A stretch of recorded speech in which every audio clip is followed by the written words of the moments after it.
thank you to the group of volunteers and the Hattah committee who've really put in, a huge amount of effort. In particular, this lady here who's climbing up, Jen. The amount of hours that this lady has put in, she's pretty much solely responsible for everyone being here today, to be able to, come to the meeting, come have a, race around the bush on our bikes and do what we do. So thanks, Jen, for everything you've done, and thank you to everyone else for showing up. Rightio, while you're there, more quiet please. This is the important part as well for Jeff Gunn today to get across some of the details you need. Okay, thanks.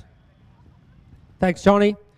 Look, before I get into everything that we're going to do for the race, I know we've done the thank yous and all that sort of stuff, but there's probably one person who we really need to thank, and I don't think any of you guys would be here racing today if it wasn't for this lady beside me, Jenny.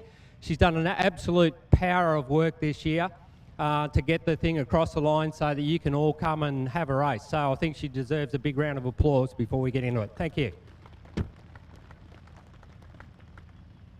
Righto. Okay, so this briefing's to give you all the important information about today's race. So Jeff Gunn's my name. I'm the clerk of the course for today. Brendan Gledhill, gentleman down here in the other blue top, Brendan's the steward for today. So by entering this meeting, you acknowledge that the sport can be dangerous and you're going to be exposed to some certain risks where you could be injured or your bike can be damaged. The Hattah team have put together an enormous amount of work for this weekend to ensure the tracks are safe as they can be. It's your responsibility to make sure you've read and understood all the rules and instructions regarding the race, and you follow the directions of the event officials and ride and act as safely as you can through the day.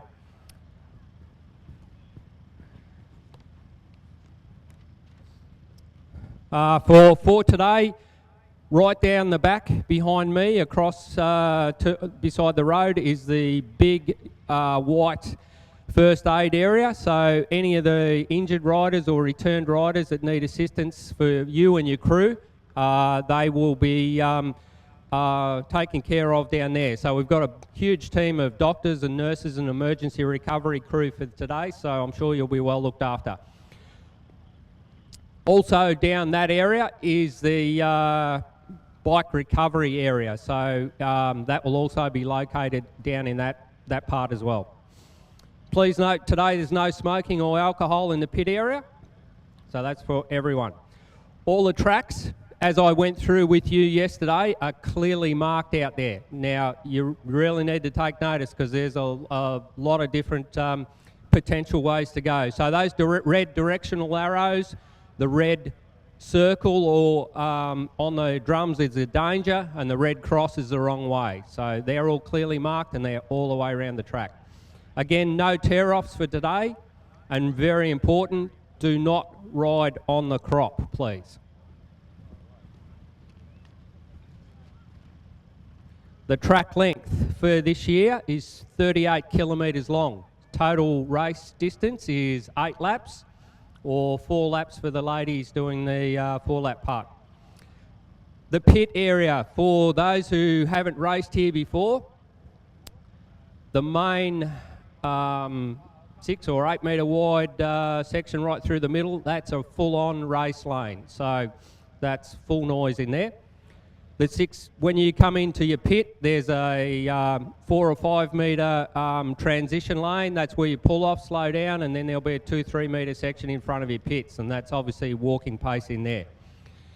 If you've dug, like I said to the juniors yesterday, if no doubt a lot of you have already dug refuel trenches and things like that, I need you to make sure you've got them right outside your pit frontage and not 4 or 5 metres out. So if you've got them right out, you might be asked to fill them back in and bring them closer to your tent. 3 pit crew for today, obviously. 2 only that can work on the bike out in the other area. The other pit person can be in the tent handing stuff to you, but only 2 to work on the bike.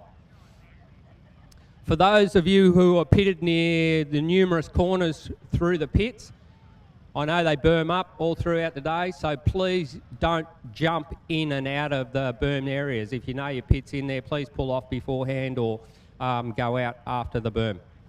And when you're entering back out onto the race from the pits, please give way to all the riders on the race lane. If you miss your pit area and you've ridden past it, don't turn around and ride against the direction of flow. Get off your bike and then push it back up along in the transitional pit lane. So don't ride back against the direction of flow. It's dead engines for refuel, and the rider's got to be off the bike. So that's off the bike, not sitting on the back of the mudguard. And don't undo your fuel cap as you're approaching. So you have to be off your bike and the bike's got to be stopped for refuel. There's no refueling permitted out on the course.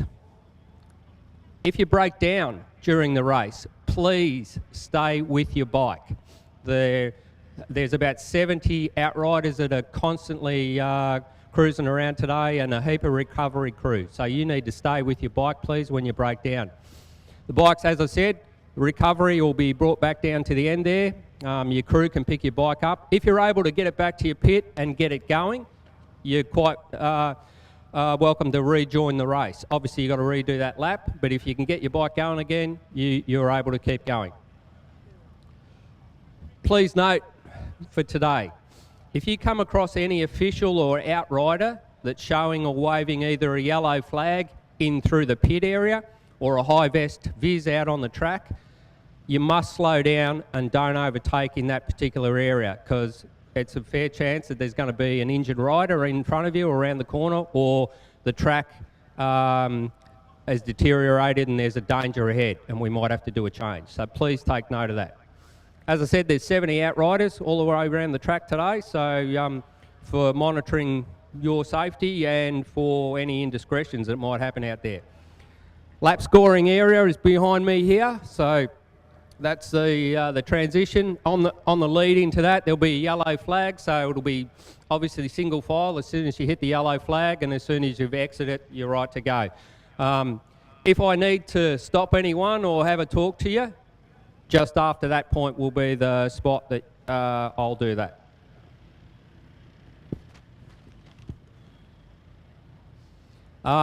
For today, the top 10 finishers, and you'll know who you are, when you come through, as soon as you come through, we're going to bring you back along here and line all the top 10 finishers up here for their initial interviews, and then so on from there. Again, please make sure that you've got your transponder on your bike, because it's a long way around. If you haven't got, you're not going to get scored. The start for today, obviously the first lap's a little bit different. So obviously you'll start, you'll head off like normal, go up that end, you'll go back around through the loop, past the dam just here, and then go straight past the back of the pits. You don't go into the pits on the first lap, you go straight past, it's all marked. When you come back around at the completion of your first lap, you'll come around, you won't go near the dam then, you'll come through backwards through this part, the drum changes will all be done, you come back down here, through the start chute, go across, and then enter the pits from every lap from that point onwards. Is that clear? The drum changes will all be there, so as soon as the first laps you've left for your first lap, we'll change all the drums and it'll be clear from that point on. Okay, sort of from this point onwards, when you guys go back, I need to make sure that all people that are in your pit area are over 16 and they've got a wristband on. And when we start and you guys come out to your bikes, your support crew, I need to make sure that your support crew are completely out of the area before I start the race. Is that clear? Don't want people hanging around in the middle or milling around down the back. When we're ready to go, I need everyone cleared from the area. There's a lot of info there. Johnny will be spruiking a lot of stuff throughout the day for your pit crews and everything like that. Is that clear for everyone? Is there any questions?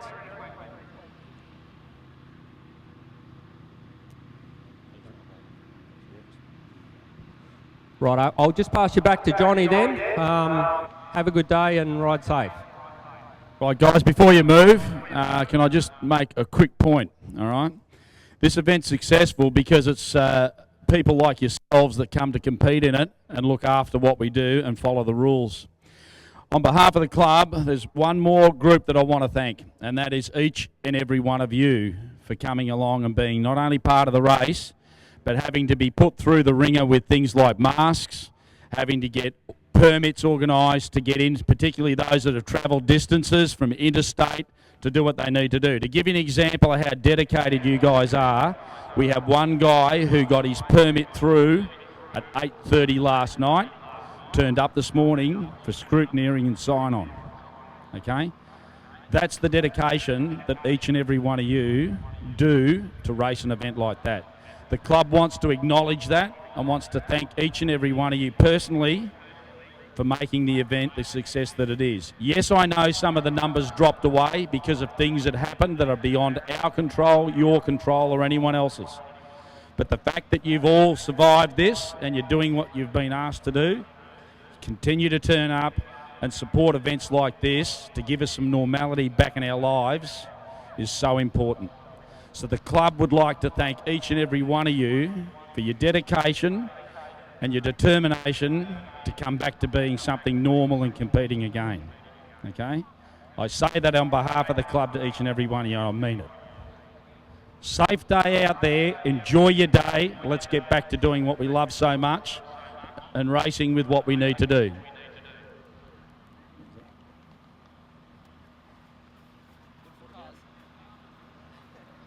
Sorry, and there was a tablet that was lost at left behind at scrutineering on Friday night that it needs to go back to someone as well. Where the green flags are down the bottom, that's your spectator access. Okay, the crossing point, be aware of it, guys. All right, because there will be people moving across there. All right, let's have a safe day, an enjoyable day, and I do thank you, each and every one of you, for what you've done. Thank you so much, guys.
please. Only riders and bikes left in here and support crew. That's it. Move up, please, guys. Important we do this. We're about to start. Want to start clicking that last call. Thank you.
start. Kick on. Let's go. You need to kick.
gamut of work being done by a number of people in the background to make sure that this event went ahead this year. So much hard yards being done, but pretty awesome to see it unfold here this morning with that brilliant start of almost 400 bikes being run through here this morning. Some of them entering at the last minute only because, or going through scrutineering this morning only because of their official notification that their passes have been accepted through the usual COVID testing paths and allowing us to continue on with this great race. As you can see on our screens here this morning, the first 12 riders are being live tracked, and you can see quite clearly Milner, the two Simmons, Makem, Graham, the two Mason boys, Bolton and Stevens, tracking along nicely as they head out and away from the main arena area. A big thank you to all of those people in the pit area for adhering this morning to getting those vehicles in and out as quickly as they could this morning and allowing us the opportunity to get our briefing underway fairly quickly this morning. And a big thank you also to all of the spectators that have come down. Please make sure you keep yourself social distance between one another as best you can throughout the day today. Thank you also to our caterers this morning. Of course, Pete and the team from the hot food van where all the souvlaki's are. Thank you very much to Trev and Ash and all the guys from Ziggy's who are doing the catering this morning from early with bacon and egg rolls right through for the rest of the day today. And of course the footy clubs for coming down, the Nangelock and District Football Club and Netball Club for their involvement here this weekend with drinks. The merchandise van that's operating, we had a stack of merchandise sold on Friday and a bit more yesterday. It'll be interesting to see how much stock they've got left of material for the 2021 official merchandise for the Hattah Penrite Desert Race here this weekend. I'll get a chance to talk to the team from Penrite in a little while to see how things are progressing in their business after seeing what COVID did to shape a number of businesses. And of course the people from Soulstream are here as well. We'll have a chat to Jody and the team there about their little device that's also here for you to have a look at this morning or this afternoon as well. Thanks for coming down and supporting the 2021 Penrite Hattah Desert Race here this weekend. Glad to have you here to watch the best of desert racing anywhere in the country in your backyard here in St Razia once again this year.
Rightio, I have an announcement into the pit area. The pit tent where the outriders are based, the pit tent where the outriders are based, have a number of items of lost property that have been handed in over the weekend. Some of them are quite valuable actually.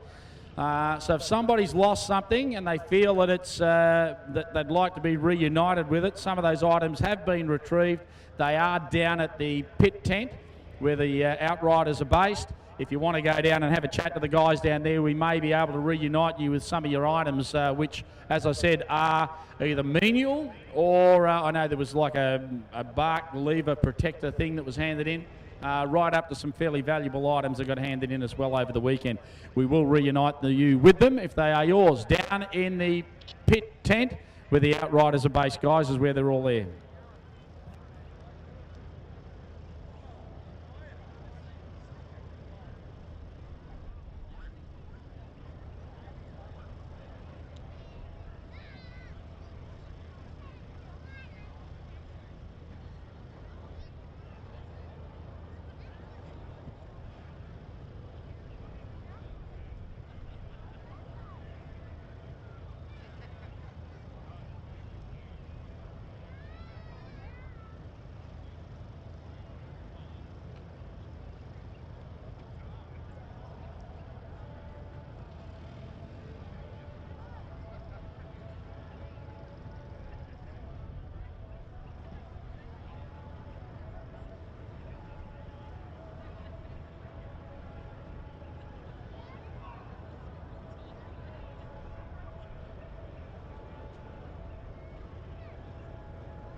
Right, guys, don't forget, of course, your official program for the Penrite Desert Race is available here at the merchandising tent.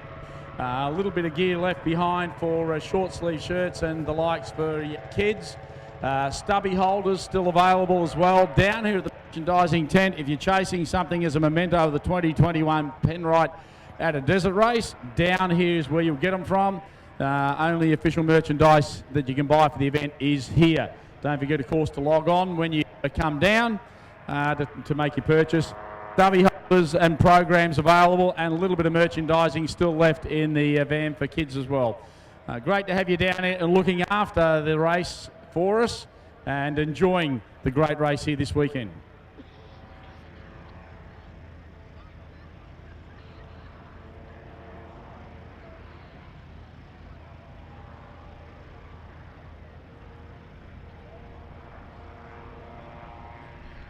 Well, ladies and gents, great to have a quick opportunity to catch Jody down here from Soulstream. Hey, Jode, thanks for coming up and being part of the action over the weekend. It's been awesome, hasn't it? Oh, it has been. It's such a good event. I can't believe how well you guys do have everything organised. Yeah, it runs so smoothly and everyone's got it all together. Well, trust me, it looks really smooth on the top. Everything underneath been just turmoil. And not because of bad organising. Trust me, it's because the ever-changing landscape, what's been going on. It's just like every day you wake up and everything happens over here, so we now turn left. It's just disastrous. But look, it is what it is, and we're getting over it. yeah, no, I think you've done really well. Hey, Jode, great to talk to you over the weekend, particularly Friday night. We had an opportunity to have a chat about Soulstream. This is a really cool system that's been designed by you guys because there was a need to do something that wasn't there. How do you go about doing something? Well, you think about it, you work out what you do, and then you sort of design and invent the thing, and then you get it to market. It sounds easy, doesn't it? It's not, though, is it? Oh, no. If you had to tell me what was going to be involved at the start, I don't know, we might have hesitated a little bit. But no, we're here, and it's been a fun ride, and yeah, we're finally able to give people hands-free hydration, which is really cool. Everyone that's got them is loving them, and that's all that we care about, and yeah. And the thing is, too, it's not just about motorcycling, it's about using it for all manner of different things. I mean, you could use it hypothetically on mountain bikes. You could use it potentially on something like, set up as a go-kart thing, where you can squirt or whatever. It's a really portable mobile system, and that's the really cool part about it. It's because it really is so mobile and versatile. Yeah, absolutely. We've had so many people contact us, even trying to put it in lots of different things. Yeah, even jet skis, although we can't do that yet. But we've just had heaps of people, reach out to us and say it'd be so good for this. And yeah, absolutely. And of course, I've even heard people talking about, hiking. You have it on your back, and you just, there's so many different ways you could go about using it. I think the really cool part, though, is for people that I'm talking about with this, is to actually come over and have a look at how simple and how easy the system is to set up. It is just so simple, seriously. People just don't understand what it is till they really have a good look at it. Yeah, absolutely. I think everyone kind of stands back and looks at it and how does this all work? So once, you push the button, the water comes straight out of the nozzle, which attaches inside your helmet via magnets, and you're good to go. And it's, pretty versatile. We've made lots of different brackets and nozzles to fit different helmets, and so definitely come over. We've actually got a race special going this weekend that you can't get online just because we've come all the way here. We want to sell them, so come over and check them out because we've got $100 off our full kit at the moment. So there's one Soulstream system that's typically $349. Race special here this weekend, $299, so you've carved some cash out of that one. And then there's the other system, which is the full kit. $449 is the normal price for the kit. Selling it for $349. That's a full $100 off just to come here and pick it up today. Put in your orders or whatever needs to be done. Joe, you're going to be here most of the day being able to show people what it's about, explain how it works, and be able to take them through all the intimate bits that go with it and be able to help them with some specials. I mean, what more could you ask for? Exactly. And better weather today. So much better than yesterday. So much easier to be out here, actually. Trust me, I got all the wet out of my system yesterday. The last time I ordered rain 2 years ago, we got torrentially downpoured, so I ain't ordering any more rain for anything anymore. I've ordered a really good day today and we've got it, so I really hope you enjoy your day. We'll come back at different times through the day, see how you're travelling, see how things are going, but great to have you here supporting the race this weekend. Awesome, thanks, John. On you. Thanks, Jody. Jody and the team from Soulstream. Don't forget it, the hydration system. If you do yourself anything other than just come down and have a look at it, see what it's about, and get a good understanding of what these guys can help you with.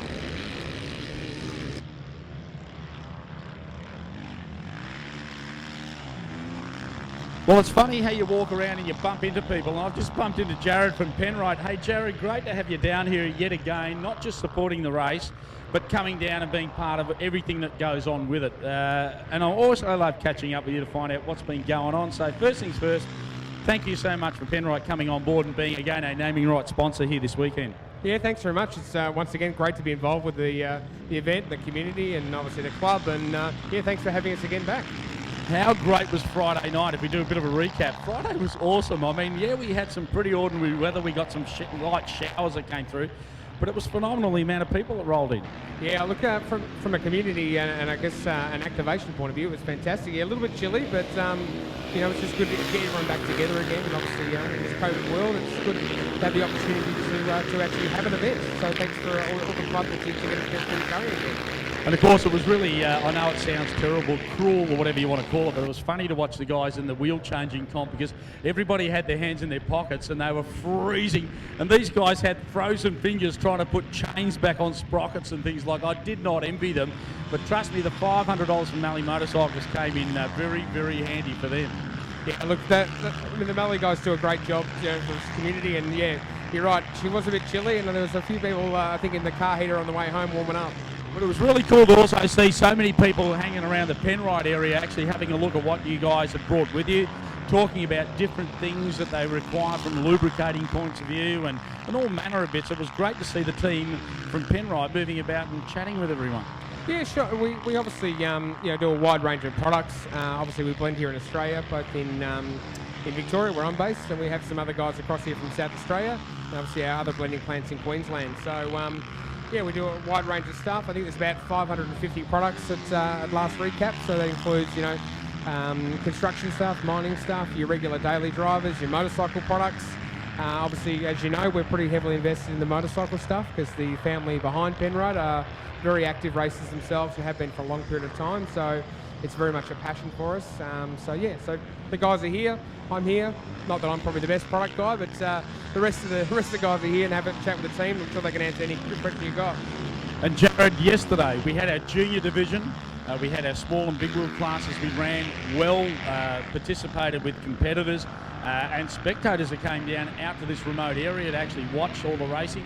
And then on top of that, we had our senior prologue, which ran brilliantly. I mean, we had a really good day yesterday out here.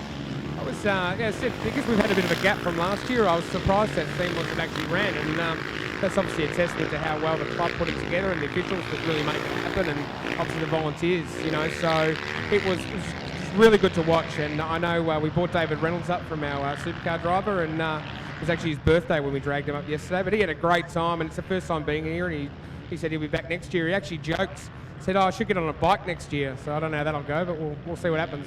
I'll bet you that doesn't happen because, mate, this guy's an investment. The last thing you want is to put him in amongst this. But seriously, I was talking to him as well. I think he was quite overwhelmed by the fact that I think his mentality was, I'm going to this place in the middle of nowhere. It's a desert race. I don't know how big it's going to be. I really don't know. Pretty open guy. When he saw what was going on Friday night and then he saw yesterday, I think he was pretty blown away about the fact that this was just one of those events that everyone just gets connected to.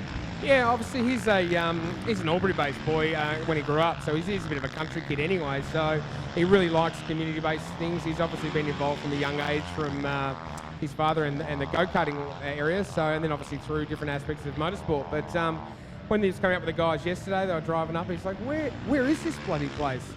So then when he saw it, he goes, "Geez, it's the middle of the desert. Everyone's here." So I think he was just really surprised. But he'll definitely be back, and he was singing its praises last night. So Awesome.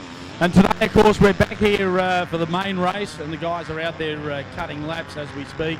It is so good to have some normality back in our lives and have all of this, but, you know, it's not the same unless we've got the support and the backing. And, I mean, you look in this area, we've got plenty of catering, some bits and pieces being sold by different groups, and, of course, the Penrite crew here as well in big force to not only support the event, but, you know, also to make sure that people have got the ability to talk to you guys about whatever's required for their needs. And let's face it, COVID's been a hell of a thing.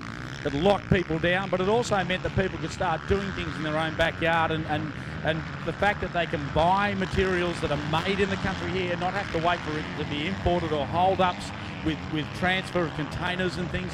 I mean, must have been for everybody a benefit that the Penrite have invested so heavily in Australia.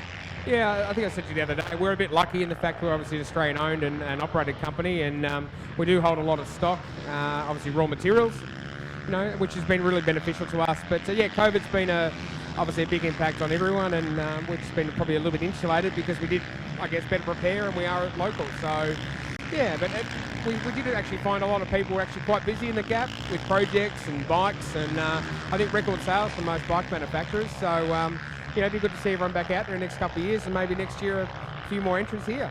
Well, definitely will be, because I know we were affected by a number of things with what happened in the Sydney clusters and in some other areas around it. And even as late as we had some guys scrutineer and go through sign-on this morning, because they actually got their COVID clear 8:30 last night. So that's how dedicated some of these guys are that are racing here this weekend. But it wouldn't be the same if we didn't actually run an event like this, and we seriously could not do it without the support of a business like Penrite as the naming rights sponsor for it. So thank you so much to yourselves, the Diamond family, and everybody else involved with Penrite to help us get where we are today with an event that is really a premier event for our region, back on its wheels and moving again. Yeah, well, thank you. Funny enough, you just mentioned the Diamond family. I just had two of them on the phone, so it's where I've just come from talking to them. So they're watching the live stream, and they'd be here if they could, but obviously with some movements of the staff, they got caught in quarantine, so obviously couldn't come. But yeah, so really, I guess from us, thank you to the club, but also thank you for all the other volunteers and the medical staff and really everyone else that makes this event, you know, other than the fans and everyone coming, but it really is the volunteers that this event is the backbone of. So thank you for every one of those that make it happen. So what I'd like to do is throughout the day today, if you get a chance, come down to the Penrite stand, have a look at what they've got here. They've got a number of bits and pieces that they'll take you through. If there's any need you've got for any sort of lubricating material, these guys can do it. A lot of merchandise and stuff, the way of beanie scarves, eskies, and a number of other bits. Some different packs in regards to road and dirt packs and the like they've got here. Plus, the other really cool part, Jared, is you have a number of different state guys here that can also talk what you need as far as your business is requiring larger volumes, or, you know, whether it's a farming property that requires, you know, larger 200-litre drums and the like. You guys can do all of that as well. Yeah, we certainly do. And as I said, I'm probably here more for putting up and down banners and tents, but the rest of the team I've got here are all the actual technical crew. So, as you said, I've got the Victorian State Manager here. We've also got a number of people from the region. I've got a couple from South Australia. So we've pretty much got everyone here that can answer any technical questions, or everyone's got a workshop or a farm or a business. We've got the guys here to talk to. So come over and have a chat. Nothing better than a direct line to the guys face to face. Thank you once again for your time, Jared. I really understand that you're busy. You're a busy guy. I know it's you know, it is kind of like a bit of a social weekend to a point, but there are a number of things that you have to do external to this within the greater business. Thank you for your time. It's so valuable to have a chat with you. No, thank you, and thanks for having us back again. Good on you. Jared, of course, and the team from Penrite, who do a really awesome job of looking after us as the naming rights sponsor here this weekend for the 2021 Hattah Desert Race. Proudly brought to you by the team at Penrite and the Northwest Victorian Motorcycle Club.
So you see on a big screen, a fair bit of action going on in the pit area. Guys working their way through some of their first pit stops. You will notice with those guys that they do head through the pit area at full noise. It is a race track through the pits, one of the very few, if not the only event in the country that allows you to do that. Some awesome footage being taken now by our guys live streaming here this weekend. Still see the listings with bike number 1, Daniel Milner, still at the top of the field. Mason Simmons, Carl Macon behind him. Then, of course, Graham, Liam Mason, Alex Bolton, Hunter Simmons, and Lachlan Terry in that order so far. As you can see them mapped out on that fantastic map as they work their way around the section of track down through blowhole 1 and the scrub tank area. Quick look through the Optus truck shows us some of the positions where some of the guys are. We'll just recap some of them as they're finishing obviously first lap and heading into their second lap. Our lead guys already through. Great to keep a track on where these guys are up to at the moment. Shortly we'll see it circuit through and we'll grab our top riders from 1 heading through.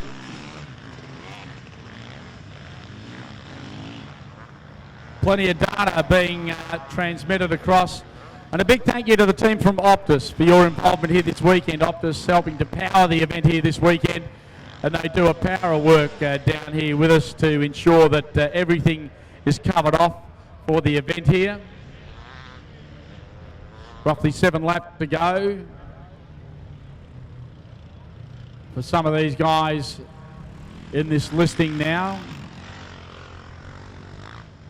322 through at the moment, and the list continues to grow. To the lead of the event, we go back to Daniel Milner at the front. Then we've got Simmons at the front, Milner, Purvis, Markham, Callum Norton into 5th, Lachlan Terry into 6th, Pachera into 7th, Riley Graham into 8th. A little further down we pick up a few more, local and young Connor Adams in 18th. A little further down through the field, Shane Mason into 29th. Benny Grabham down to 33 in the veterans class, doing nicely there. Sam Stockman, another local, into 41st. A little further down through the field, Emma Milesevic in the ladies in position 50 at the moment on bike number 84. Nice ride for her so far as she takes it to the guys. Timmy Price in the veterans running in 69th so far. A little further through the field we find Josh Knights on bike number 450 in 77th position. Danielle Foot, another of the ladies, in 82nd position on bike 99. Under 19s and Bailey Smith there, 95th on bike number 816, going nicely. Cooper Redden in the over 450cc 4-stroke running in 109th position on bike number 569.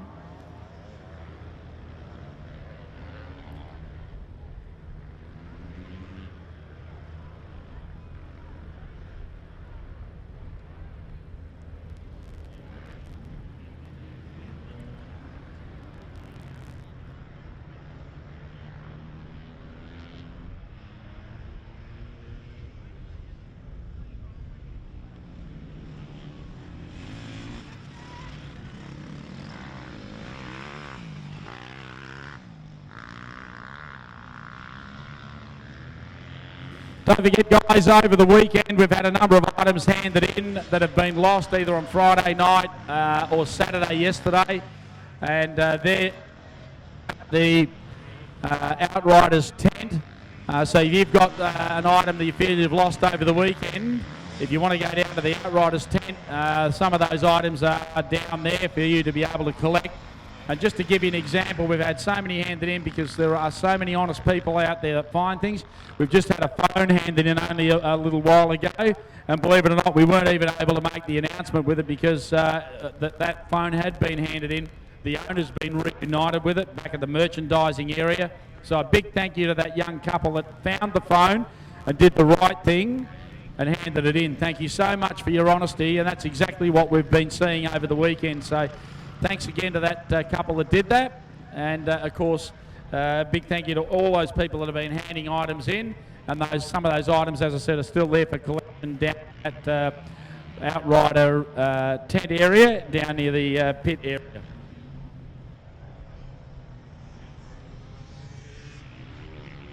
Giddings in position number 282 on bike 588.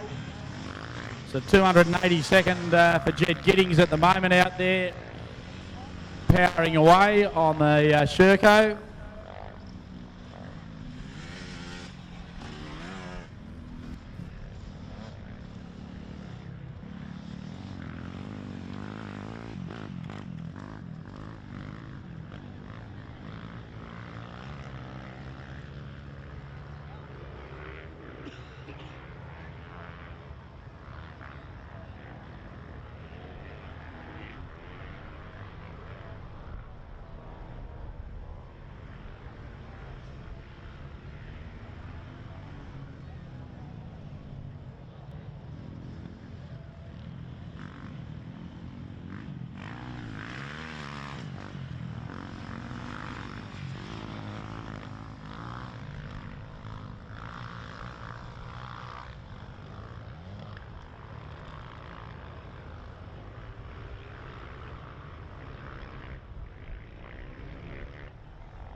Don't forget, of course, all of the catering in the Spectator area for your enjoyment here this weekend. Ziggy's, of course, doing all of the hot drinks, the hot chocolates, the cappuccinos and the like down in that area, along with all of the steakies and everything else that's available there.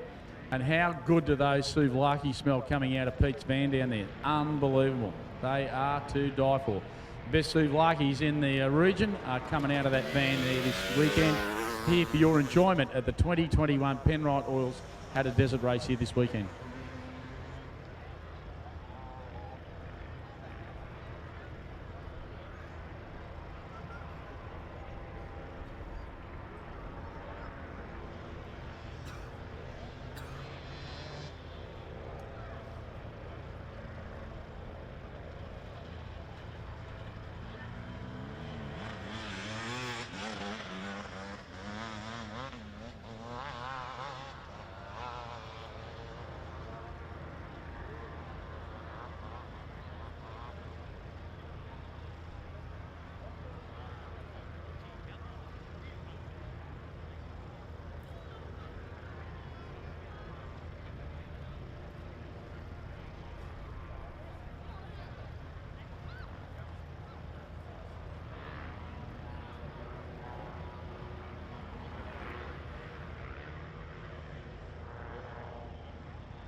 And there's your two lead guys going through. Milner sitting right behind the back of the gas in front of him, heading through the pit area now. And you'll hear them travelling down through that race lane. So the first two through. And there's the first one peeling out. Milner continuing on by the look of it. Quick drink. Bike being refueled with the fast churn. Simmons now making sure that he's good to go. Back on the bike. Into gear. Now the chase. Quick look over the shoulder. Back from the transition lane into the high-speed lane. Just in this area near, close by to broadcast. And off after Milner now. So that'll be a change in position. Simmons led him going in with Milner now on the charge as they leave.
Hey guys, I don't know if anyone's got a set of binoculars in the location. If you have, oh, beautiful.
That's the number 10 bike of Alex Bolton, getting its refuel. Bolton now looking to get back into the transition lane and moving back across into the fast lane now through the pit area. The KTM getting a pretty solid refuel as it heads away. Danielle Foot on the bike, 99, and the ladies running in 82nd position, so not a lot of change there.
So that's the 421 through, which of course is one of the motorcycle entered bikes. But Simmons, by the look of it, in front of Milner. Milner in front of Simmons on the chase, as we can see them rolling through. As the data starts to transpire and catch through, guys are absolutely ripping through the jump dunes.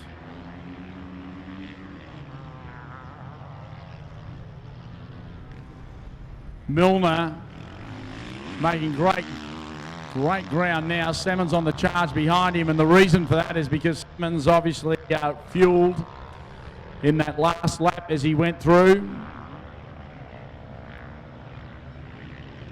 Heading towards the Twin Dam Gate now. Milner about to come into earshot of that and into some of the longer sections down lane jump. Gap between Milner and Simmons, 27 seconds. As Milner stays on the peg now, settling himself into a pretty nice routine. A little further down the field we find Carl Makem. Graham behind him. Liam Mason a little further down. Hunter Simmons on bike 21 right behind him as well.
Quick announcement of the outlying area. Taryn, if you can hear me, Taryn, I'd like you back at the start line, please. Taryn, if you could head back to the start line. Jenny Gledhill's chasing you, Taryn. Thank you.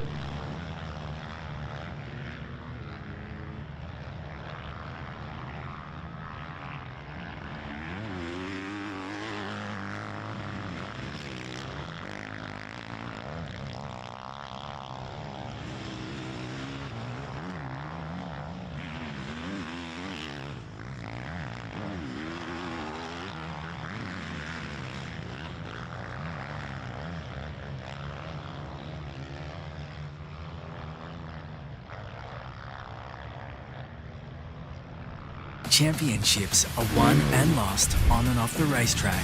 When performance is required and reliability matters, turn to an Australian-made and owned product you can trust. Championship winning oils by Penrite.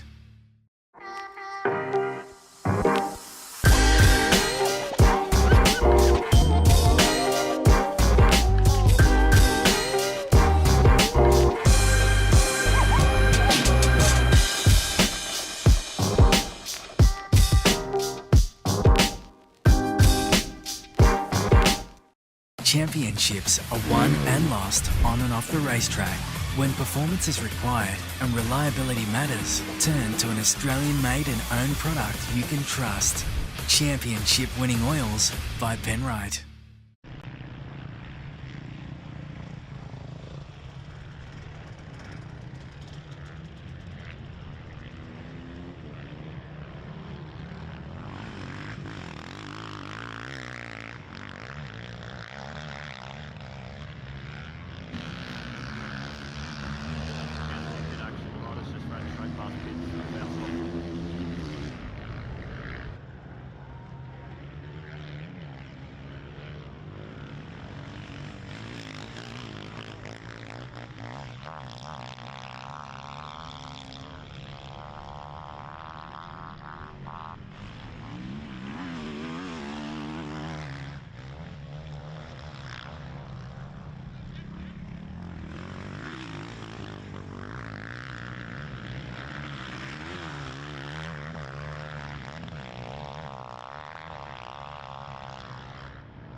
A lot of activity in the pit area now as the guys are passing their second lap.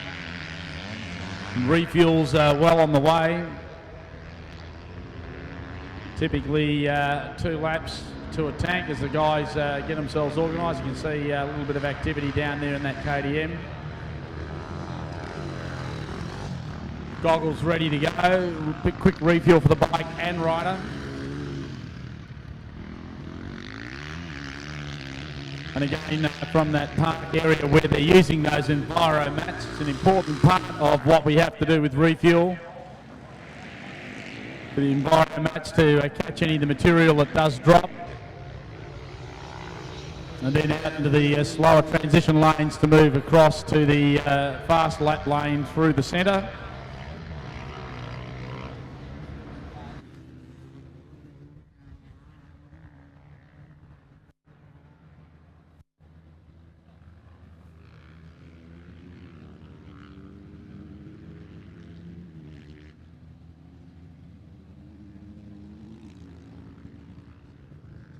Quick look at the back end of the field now as they scroll through an Optus truck.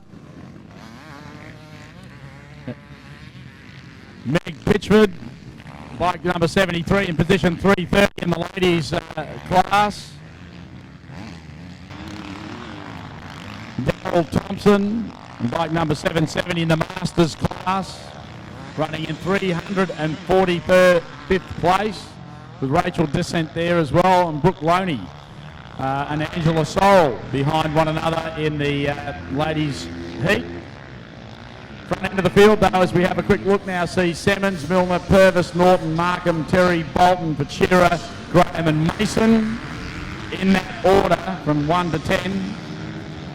Pachera, of course, the only one in the under-19s running in that class.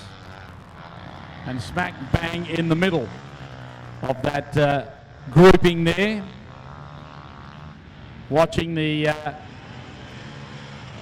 layout on the screen showing us in position. Daniel Milner, 44 odd seconds in front of Mason Simmons. And then a reasonable gap all the way back to, of course, Markham, Carl Markham. And Riley Graham behind him. Liam Mason a little further down, then Alex Bolton, Hunter Simmons and Lachlan Terry all in that group.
Well, the 2021 Penrite Hattah Desert Race continues on its way, shaping who will be the new winner at the end of the race today.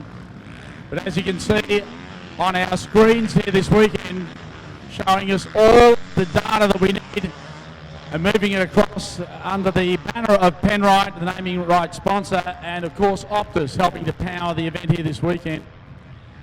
Danielle Foot running in 73rd position as one of the leaders in the ladies category here this weekend. As we go through the top 10 for you now, position 1, we find none other than Mason Simmons, Daniel Milner, Maximus Purvis, Callum Norton, Carl Makem, Lachlan Terry, Alex Bolton, Sam Pachira, the local boy, right behind them.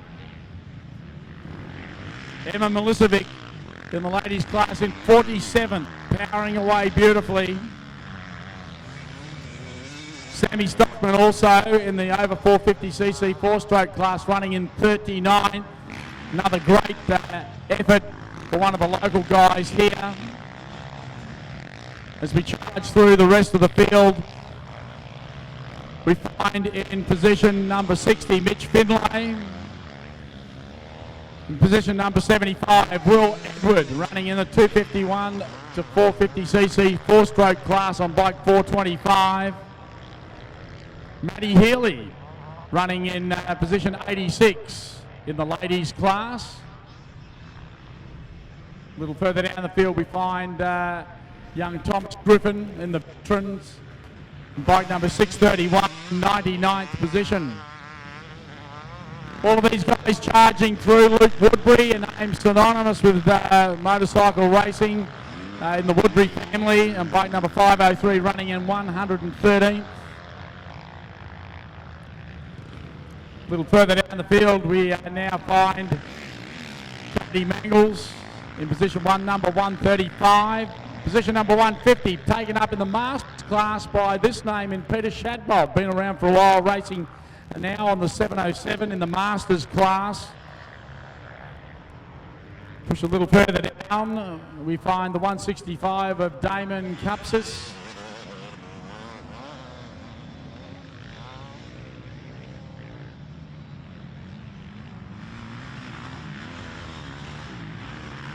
Looking back at the Penrite Hattah screen now to see where our lead riders are.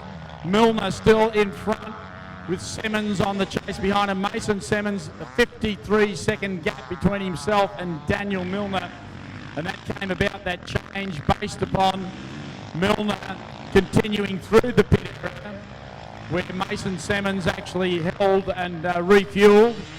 Prior to that, Simmons did come into the pits in front and had held him at bay for a couple of laps.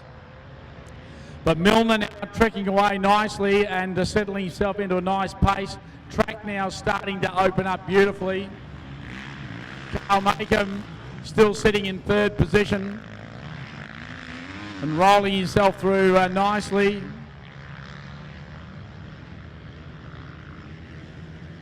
Riley Graham, Liam Mason, one of the locals, Alex Bolton hanging on behind. Then we move on to Hunter Simmons on bike number 21.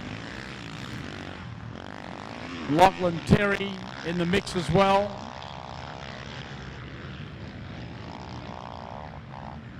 But those two guys at the front of the field, though, Milner and Mason Simmons.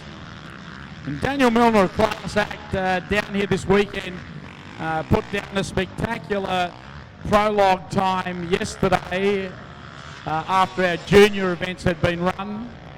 And then on top of that we had the top 10 shootout. And the top 10 shootout meant that Daniel Milner had to start last out of the 10 to try and hold that number 1 position at start this morning. And managed to pull out yet another brilliant lap out of the top 10 shootout and start number 1 off the line this morning. A pretty amazing effort for those guys yesterday. Slight amount of rain that drizzled through. Certainly conditions were quite cold yesterday, but it didn't dampen the enthusiasm that these guys had as they fired away. and brought some of the best desert racing that we've seen for a couple of years now, particularly after the 12-month hiatus, without any real option but to lock down, as everybody had to do within the country, and bringing almost every form of motorsport to its knees. But again, it's fantastic on behalf of the Northwest Victoria Motorcycle Club to be bringing you this event here this weekend, the 2021 Hattah Desert Race, through the naming rights sponsorship of Penrite yet again. Such an amazing sight to see today, with all of the spectators that have gone down the path of buying tickets online to come through and be part of the action here this weekend, bringing all the colour and all of those vivid sights back to the location out here at Hattah. Brooke Loney at the back end of the field. Aaron Mason in 10th on bike 485. Samuel Pachira still in 8th. A little further down the field we find Liam Mason into 13th now. Hunter Simmons into 16th. Taylor Adams into 17th. Bodie Bayless in 28th. Connor Adams, brother, in 24th. Sammy Stockman in 39th. And Jackson Corbell, another local, in 40th. Those two guys, not a lot separating the pair of them. 1 second gap between Simon Cox and Mitch Finlay in position 59 and 60th outright so far. Harrison Sanders in 69, charging along. Danielle Foot in 73rd. Matty Healy in 86th. Not a lot separating those two out on the track.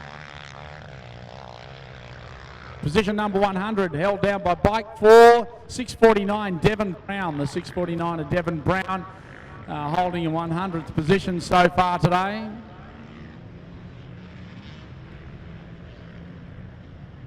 Ethan Kahinas in position number 120.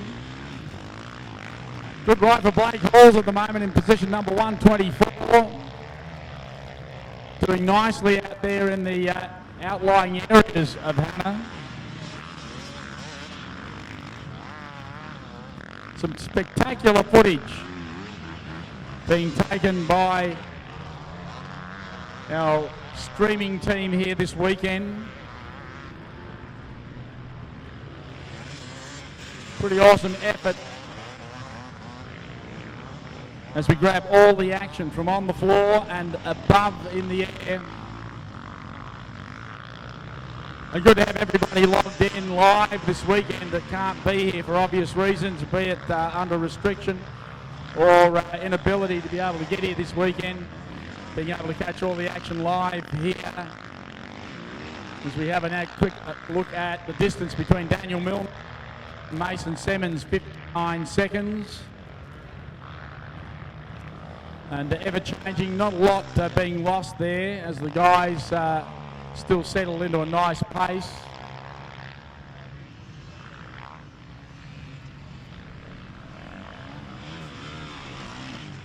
First time this year that we've used the guys moving through a single file at our timing area. Carl Markham settling himself in nicely behind Mason Simmons. A little bit of a gap there, but between Markham and Riley Graham, these two guys not a lot separated at all as their little pack ventures through. Could almost expect some change potentially as they come through the pits next time.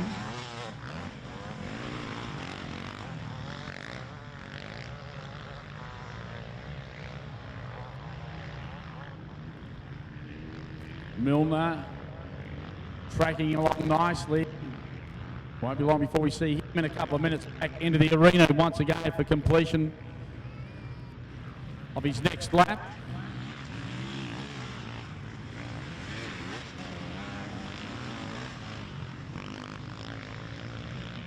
Devon Brown in the veterans class, 35 to 44.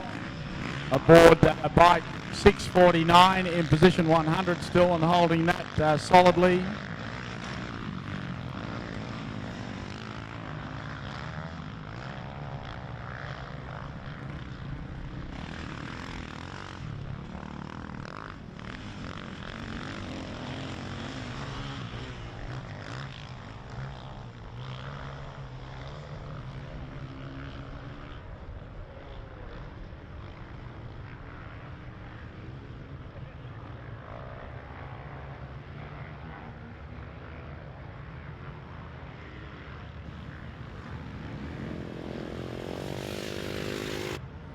Nice wide shot across the paddocks now. As we watch Daniel Milner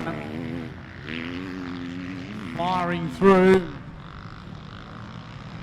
Really on the charge now. Coming well within vision.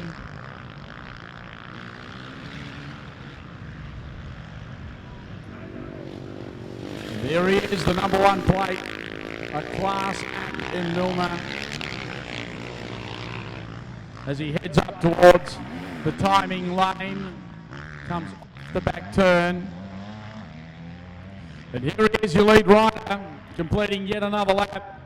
Rider number 1, Daniel Milner. His pit crew aware that he's coming through. This will be interesting because Milner will potentially pit this time out for refuel. And the guy that we're looking for behind him will be Hattah Simmons.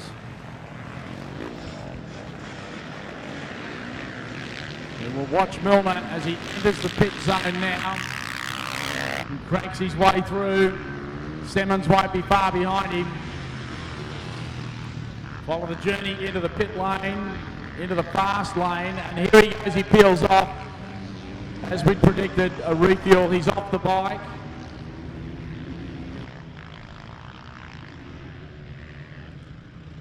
The better part of about 50 odd seconds behind him, or nearly 60 seconds, to the next fastest rider in Simmons. And this will be him here on bike number 5 as he travels through on the gas, heading for the pit area. Keep an eye on where Milner is at the moment. I'd imagine he'd be very close to the final parts of his pit stop here as they fuel and send him on his way. Would not surprise me if he's already active out there as we watch Simmons travel through now. Not a lot of slow traffic in front of Simmons. Let's have a look as he peels in. Milner's gone. So there's the gas bike and Simmons being refueled. Fast fuel keg going in the neck of the bike. Quick readjustment of the goggles. He's back on it. He'll be away in seconds now. There he goes. The interesting part for us will now be to see the distance between these two, because it was a very determined Daniel Milner that shot away right before Simmons landed.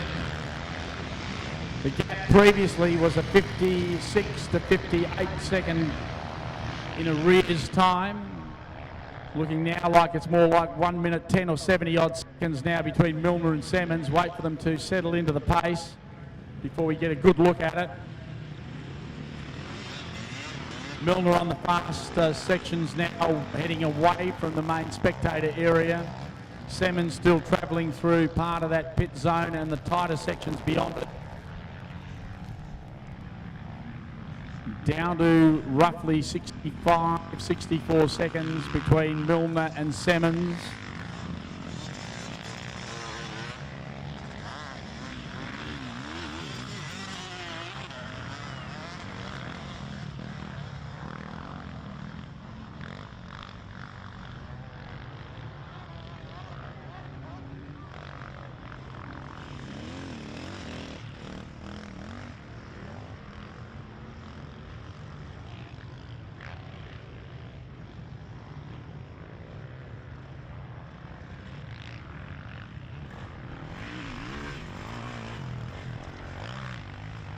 Nice bit of aerial footage being captured as we watch our lead riders cranking away from us.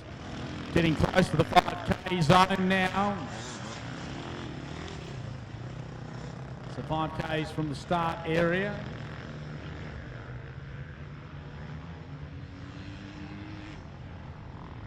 Beautiful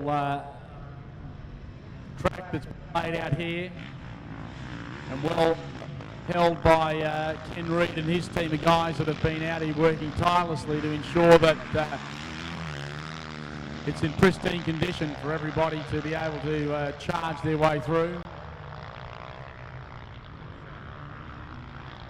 Not a lot separating them, like we said, roughly 60 seconds between the two lead guys. Let me tell you, the gap a lot closer between some of the others, Mark, and the like all tied up very, very closely behind one another in the leading of the place behind.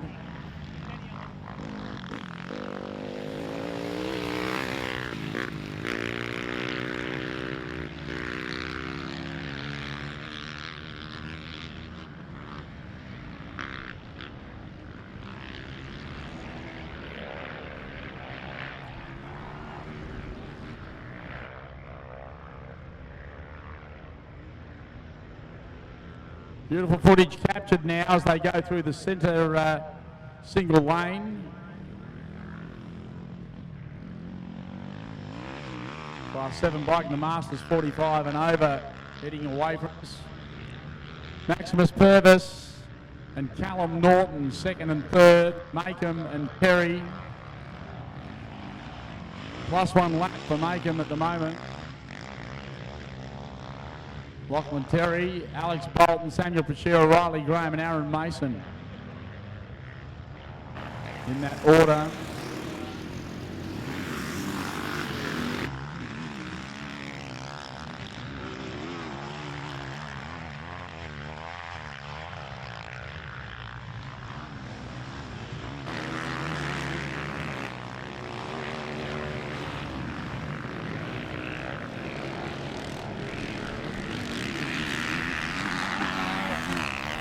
Well, 59 odd seconds the distance between Milner and Simmons. A 2 minute and 4 gap to Purvis. 3 minutes 57 to Norton. 5 minutes 16 to Makem. Pachira 5 minutes 31. It's only about 15 seconds distance between Makem and Pachira. And a 2 second gap between Samuel Pachira and Lachlan Terry. Another 2 seconds to Riley Graham before they blow out to about a 7 second gap to Alex Bolton. Some pretty clean gaps there. Not a lot separating, as I said, Pachira, Terry and Graham in that order. And that is 6th, 7th and 8th. Approximately 5 laps to go of this 8-race Ironman event for the Penrite Hattah Desert Race for 2021.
Liam Mason and Hunter Simmons 13th and 14th respectively, around about 8 minutes off the pace behind those two lead guys at the moment in Milner and Simmons.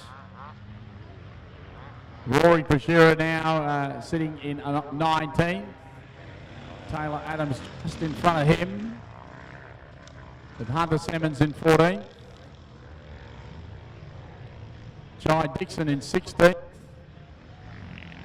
And that's your top 20 with Josh Gleeson rounding that up. Around about 5 and a bit minutes.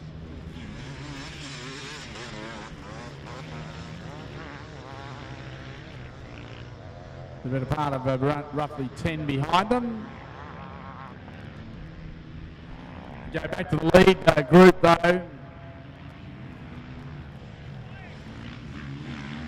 And the guys right on the gas at the front.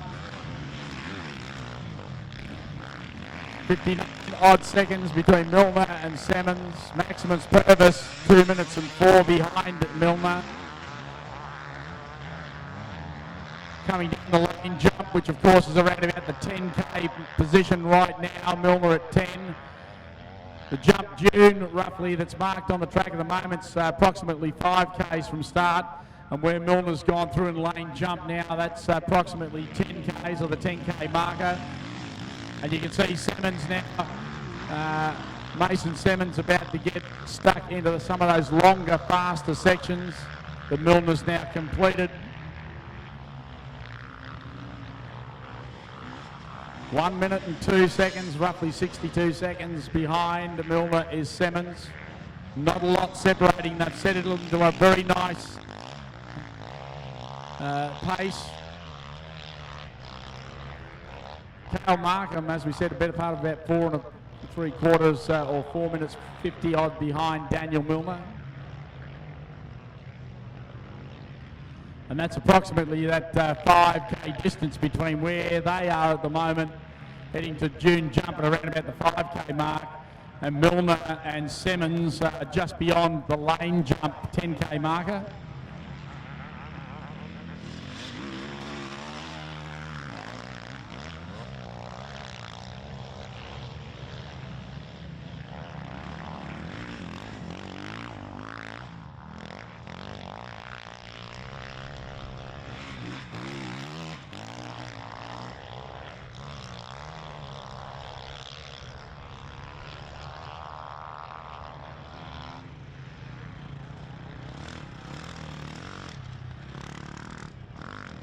Don't forget, of course, the official spectator crossing that zone with the green flags up down the back end before they get across down to the single lane is where you cross if you are a spectator down those designated areas. Important you do it there. That's the safest spots to cross.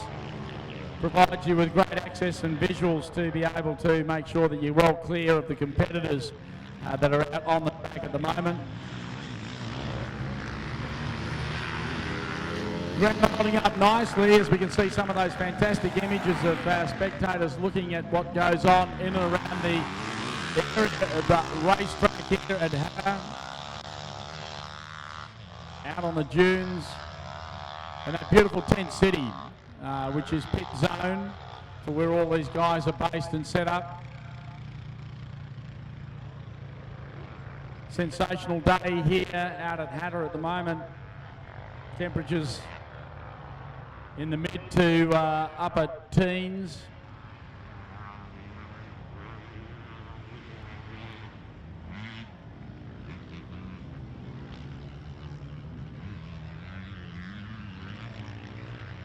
Sun shining, not a lot of clouds about this morning.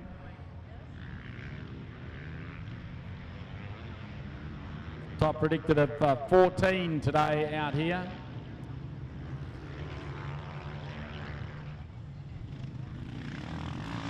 Very cold night overnight, only a couple of degrees.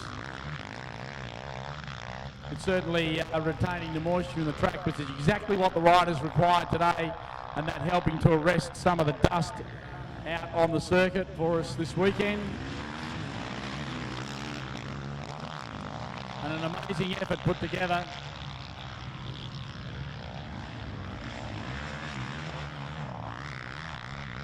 of the North West Victoria Motorcycle Club for pulling Hattah together for us this weekend. A lot of rules and regulations that were put in place under government mandatories that were required, and we went down the path of ensuring that we've covered those off as best as we possibly can. And that's given us the okay to continue to run the event as it's needed. And as I said, some beautiful aerial footage being captured here this weekend, going live to stream out into the greater world and the motorsport world to pick up an event that we had no option but to hold last year with due to COVID. But fantastic, even under the laws required and the advice given to provide us with the ability to run this weekend here at Hattah.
So ladies class is this weekend split into two sections. One is a 4-lap class. The second is an 8-lap class to do the full distance with the guys.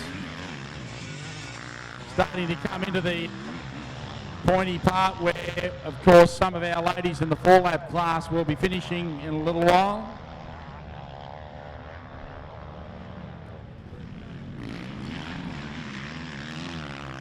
Waiting on Daniel Milner to do the next lap, and that'll get close to the 4-lap participation point for our ladies in that 4-lap class.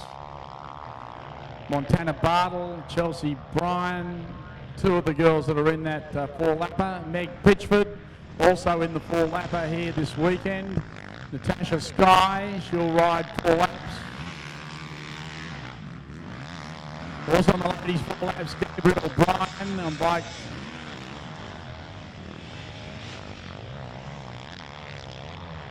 Chelsea Dawes, Angela Sorrell, Brooke Loney. More of the girls in the 4-lap class.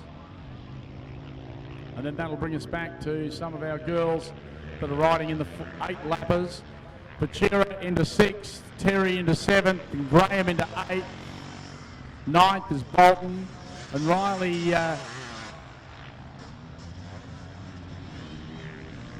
into the 10.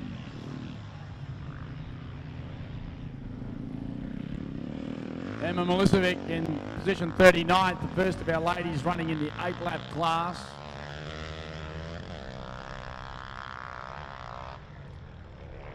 Waiting for the remainder of the field to push through because of the split between the 4 and the 8s. One of the ladies in the 8-lap class will be Danielle Foote. She's been a gun over the years here in supporting the ladies division on bike number 99 this weekend. Maddie Healy also riding in the ladies 8-lapper. She's currently in position 86th outright. So too Madison Brown in 94th on bike number 98. Still charging along nicely and amongst that with the guys there. A little further down the field we'll find the next of our class riders in our ladies class. Of course, then we'll start to see them separating between the 8 and the 4 lap groups.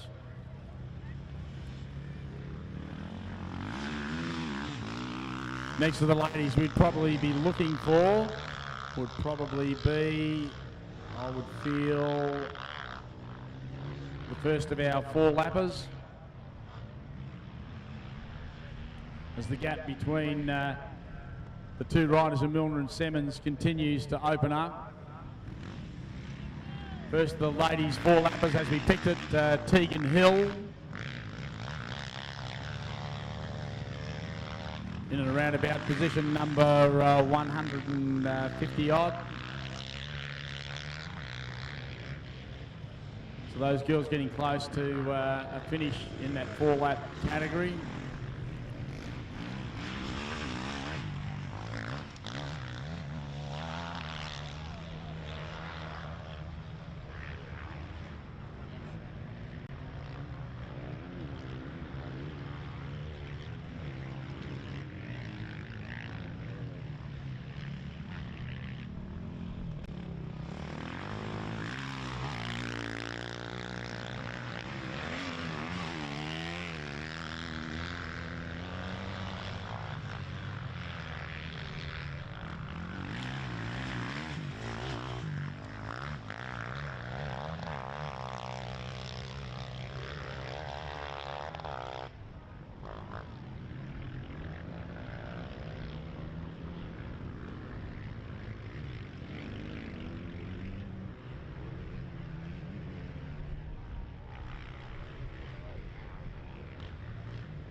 Well, the gap has blown out a little between Mason Simmons now and Daniel Milner, roughly heading towards the 72nd mark. But still not that far off the pace. Those 2 guys, Class Acts though, have streaked themselves away from Carl Macon and Riley Graham. As we pick some beautiful footage and pictures of the sand dunes area just off behind the back of the pit zone. If you watch them charge through, Milner, Simmons, Purvis, top 3. 3 laps apiece to all these lead riders. You can see out in the dune area a lot of spectators watching some of the greatest action you're ever going to see in desert racing anywhere in the country. It's right here this weekend here in our Hattah Desert Race.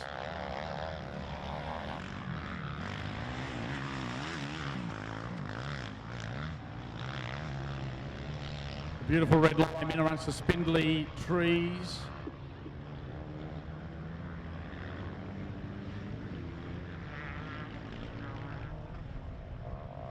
As our riders conquer what is a pretty awesome track. 2 years in the wait before we had an opportunity to run again this season, or this year in 2021. Track work taking part directly after the deluge that was 2019, and then the track laying dormant for the better part of 2 years has provided such an amazing opportunity for these competitors to ride a pristine track here this weekend. And we must thank our team from Penrite. Penrite Oil's, of course, been around, Australian owned and made since 1926. Penrite Oil's our naming right sponsor here this year for the 2021 Northwest Victoria Motorcycle Club's Hattah Desert Race here in the beautiful township of Hattah in the Silesia region, showcasing the greatest of desert racing here this weekend.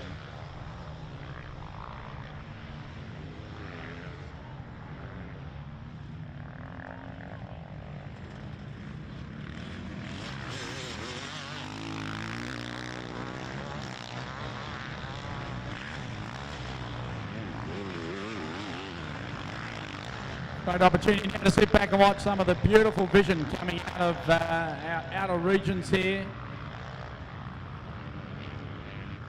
And these images coming to you, powered by Optus. Optus, of course, having a fairly heavy involvement in the region now, and today proudly bringing the vision of competition excellence in desert racing here in the Hattah regions to the greater world.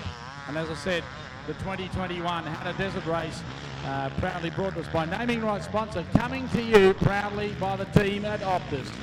The Hattah Desert Race, great to be associated and powered Optus here this weekend.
we've been out here now. I've been out here for about 20 years. I'm the assistant clerk of course, Sean Stevens. Now, I've been out here, and many a times you've been actually contracting yourself out here and doing this for the love of the sport. Why do you actually come out and do it? Mate, for me, this event, Hattah, is something that is just, I'm so fond of. And the reason that I do that is because I feel that it's something that I've been involved with from the very beginning. It's an event that is so iconic, not just for the sport that we're involved with in motorcycling, but for the region here. You know, Mildura's been so lucky to have so many events that we run here at the level that we run them at. But this is one that's dear to me because it gives us an opportunity to come out into an area that's really dormant for 12 months, but allows you to do something as wonderful as what it is. Hattah for me is something that is different. I cannot remember 2 years in a row where it's been identical. I mean, have a look at the last one we ran in 19. It happened to be a torrential downpour. We had nothing like it prior. Last year, COVID dished up an absence for us. Today we're here in wonderful conditions, great weather. Yes, it's cool. Yes, we're hounded by different regulations and rulings that we've had to abide by. But, you know, through all of the adversity that's there, we continue to run this event.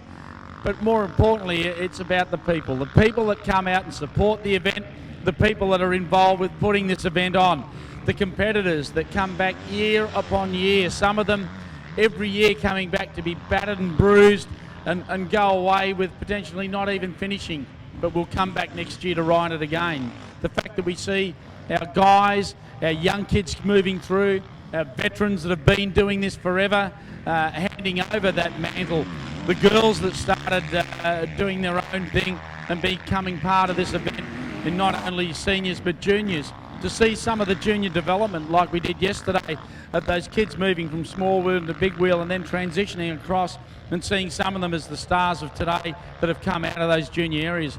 It's all of that.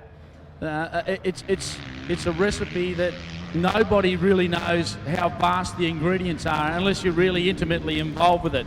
My tenure has been better than 20 years, seeing this develop and grow into being the most amazing recipe ever to provide an event that truly is just so unique. Mate, you couldn't have said it better. I mean, your words are absolutely full of passion. I mean, like I've been doing it for 20 years, as I said, and you know, I've sorted out the outriders and all that sort of stuff and developed the maps for all those guys, and the passion that goes into it. But I reckon the passion of a few people in certain terms is Jenny Gledhill, Murray Follett, the amount of work that they've had to put in, especially for this year, in regards to the COVID planning and everything else, and to be able to put events on for these people here, for the mental health of our community, especially for the Victorians who've been in 4 lockdowns, just absolutely amazing.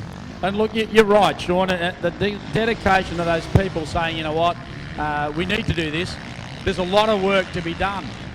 It's like looking at a mountain, and every mountain is different. The height that it's at, how steep the climb is, and what the conditions are like in the travel up. Climbing a mountain just doesn't start at the bottom and you finish at the top. It's all the tribulations going up as you climb it. It's really easy to look at it and go, the mountain's too hard to climb this year. We just don't do that. And here, in the region that we live in, we don't say no to that. You know, it doesn't matter how steep the climb is, and if we get part of the way up, we've got to stop and take another look at it and work out the next stage to go up further. That's what we do, and that's how we work so well together as a community and as a group to put this together. I also look at the riders. You know, the riders that are here this year have had to go through so much. We've had riders that have had to put in for extra leave, to leave early to get here, and to put permits together, to travel here, to then be tested here and be isolated yet again to be able to ride. I mean, we've had riders that have come in today that effectively went through scrutineering and sign-on this morning because they got their COVID results that were positive for them to be able to continue on. You know, a negative result saying that they've got nothing at 8:30 last night. I mean, they've come a distance to do this, but they don't know whether they're really going to ride or not until they got their official result last night. I mean, it's people that stare in the face of adversity and look at that and say, no mountain is too hard to climb, and this is what we do. collectively we're a force. You know, individually we may well be little ants, but collectively we're a force to be reckoned with. This is a premier event for our region. We need it. We need it for our people to come in, to help support financially, but also to broadcast to the regions that, you know, we are operational, we're open and we're ready to do what we need to do and to bring people into the region. For people to come here to race this event, to see what's here as a spectator even and fall in love with it. That's what we owe our community. And this premier event really needed to go ahead, and it would not have been without the likes of the Mildura Rural City Council, who back us so heavily. They understand what that is. They understand what the parts are. Mildura Rural City Council help no end. GBM Consulting, these guys do an incredible job of picking up some of the sponsorship that we've needed to keep things moving. Optus, of course, and a naming right partners in Penrite. But, you know, it's all of those people that help even do small things, manning gates. Here early this morning, I QR coded into the place just after 6 o'clock. But the guys that were there have been there before 6. They get here early, they do their bit. Vast majority are volunteers. They owe it with their time to be part of the event. It would not be what it is if we just didn't continue to run it. I can remember the very first Hattah. It was in a paddock, there were no trees, the wind blew like a bastard all day, we got sandblasted, and I think we did that for like 26 or 28 bikes. You know, we came out of that and there were a handful of people that said, was it worth doing? I look at today is why it's worth it. You're so right. I mean, I'm looking around myself and I'm seeing all these people here all that have come out to support it. And I want to say a huge thank you, not only to you, Johnny, but to the rest of my team that sit on the committee for all the heartache they've gone through, this, especially this year with COVID. You know, unfortunately, we did have that bit of keyboard warrior attacks on some of our social media, but to see that all the people out here supporting it and saying, you go ahead and put this event on, you know, for the sake of the community, for the sake of the riders, but also those ones that you're talking about that are here at 6 o'clock in the morning for you to QR code, those guys are from the Nanji Football Club, you know, just up the road, but they're up here at, 5:30 in the morning, getting themselves set up, chuck their orange vest on, give their time because they just love being local and love being able to put an event on. And I think that's the best thing about us in our district here is that we love having people come to our district. We love being able to put an event on for people to just enjoy the weather. The weather yesterday was garbage, but today, absolutely beautiful. Yeah, you're right. And you know what? There's guys here tomorrow and the next day when everyone's packed up and gone, taking away bins, grading tracks, pulling down bunting and banners, parking things away, preparing for next year. You know, next year, will we be without COVID? Who knows? I would say that, you know, COVID's probably around forever. It may change the face of what we do in so much in years to come. But don't let it be the thing that stops everything. Make it be the thing that makes you change to better it. Make it be something that makes you focus on why we are so good at what we do in our own region. And I'm not saying that other regions aren't the same. They are. But we're proud of where we are and we're proud of what we do. This is our event. This is what we do, and we do really well. And to be able to do this today, I can think of no better place to be than today, Shawnee, than right here at this race with you and the rest of the team of people that are involved with it to make sure that we continue what is a tradition for us annually in July. It's important we do that. No, you're dead right there, Johnny. Hey, look, Johnny, I'm going to hand the microphone back to you so you can do your job and give a bit of a recap on where we are with the race. Thank you very much for spending a couple of minutes with us and talking about your passion for the event. I'm going to jump over to Ziggy's there and grab a coffee and maybe something to eat. Would you like a coffee as well? Well, mate, if you could bring me back as a skinny, large, no sugar, that'd do me nicely. Thank you very much, Shawnee. Shawnee Stevens, of course, been involved with the event for a very, very long time and also has that passion that we all live with, which is the Hattah Desert Race here in this wonderful part of our region. With 4 laps to go, Daniel Milner, as you can see, the better part of about 70-odd seconds in front of Mason Simmons. Then a little further back, a 2-minute gap to Maximum Purvis in third, running that Yamaha this weekend. Great to have AJ and the guys from Yamaha here this weekend, along with all the KTM guys. But AJ, a bit of a favourite for me because he's such a good guy, a great competitor, gave so much out in his years as competition, but even today, giving what he has to the younger kids that are coming through and giving them the opportunity to star and shine. A no to all of our teams out there this weekend, nurturing that spirit of competition here and putting together what is a logistical nightmare for them to get to Hattah here this weekend to support this event. We can't thank all of those teams, whether they are one-man teams or larger teams, of being involved and coming down and being connected to this great race here this weekend. And I must also thank, as I said, the team at Penrite for being the naming right sponsor. Yet again, great to have the Diamond family and that Penrite branding sitting proudly on our mantle to keep us carrying through the Hattah Desert Race for many years to come. And we do thank them for their association for the years we've had. Proudly Australian made and owned since 1926. The Penrite brand, nice and connected to Northern Victorian Motorcycle Club for the bringing of you this weekend, the Hattah Desert Race for 2021.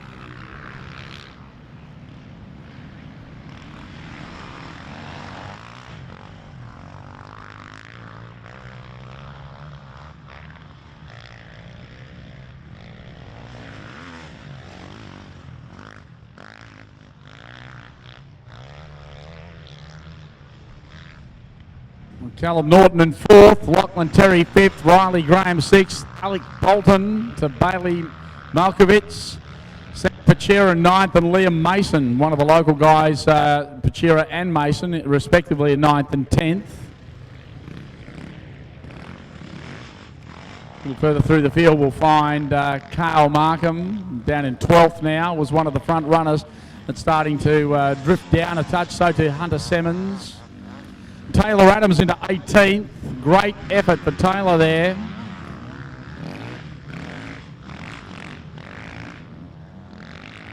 And Justin Kafara moves into the 20.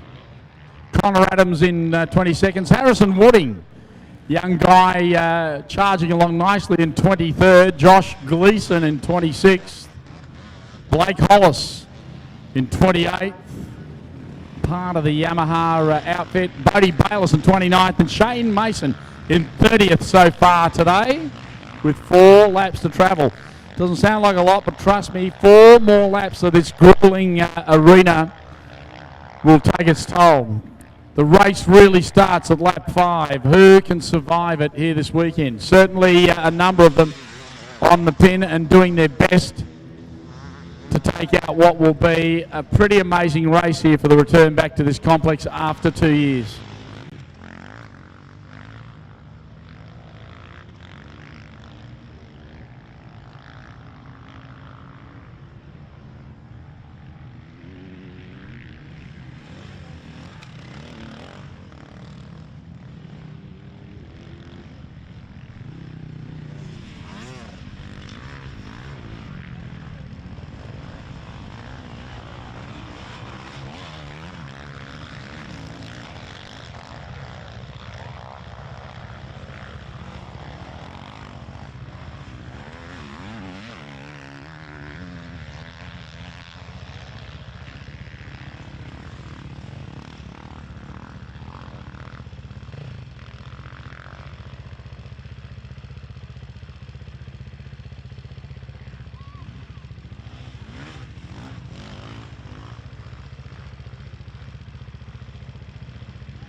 Championships are won and lost on and off the racetrack.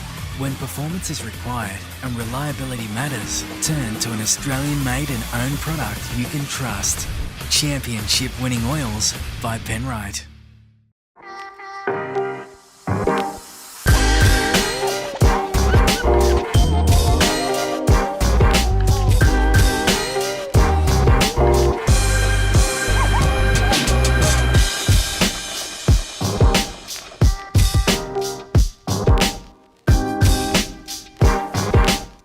Championships are won and lost on and off the racetrack. When performance is required and reliability matters, turn to an Australian-made and owned product you can trust. Championship winning oils by Penrite.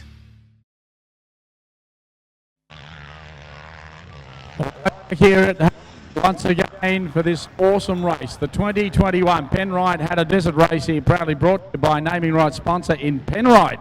Been around in Australia and been happily producing products here since 1926 under the steerage and stewardship of the Diamond family. Thank you so much to Penrite for becoming the naming rights sponsor here this weekend. Thanks also to Optus. Optus helping to power the Penrite Hattah Desert Race here for 2021. And big thanks also to the Mildura Rural City Council and GBM Consulting for your involvement here this weekend as well.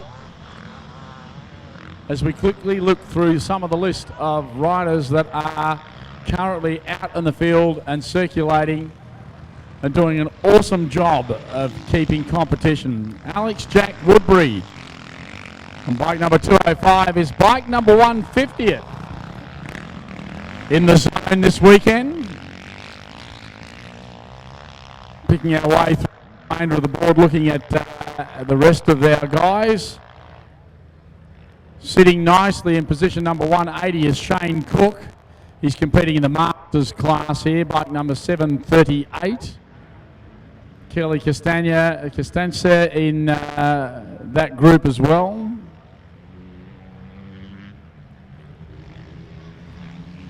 Liam Jenkins cranking along nicely. Bike number 200 sees Nathan Simpson in the Masters class, bike number 711.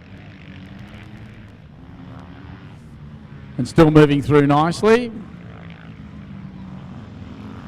Let's have a look through Lauren Dunstan in the ladies class.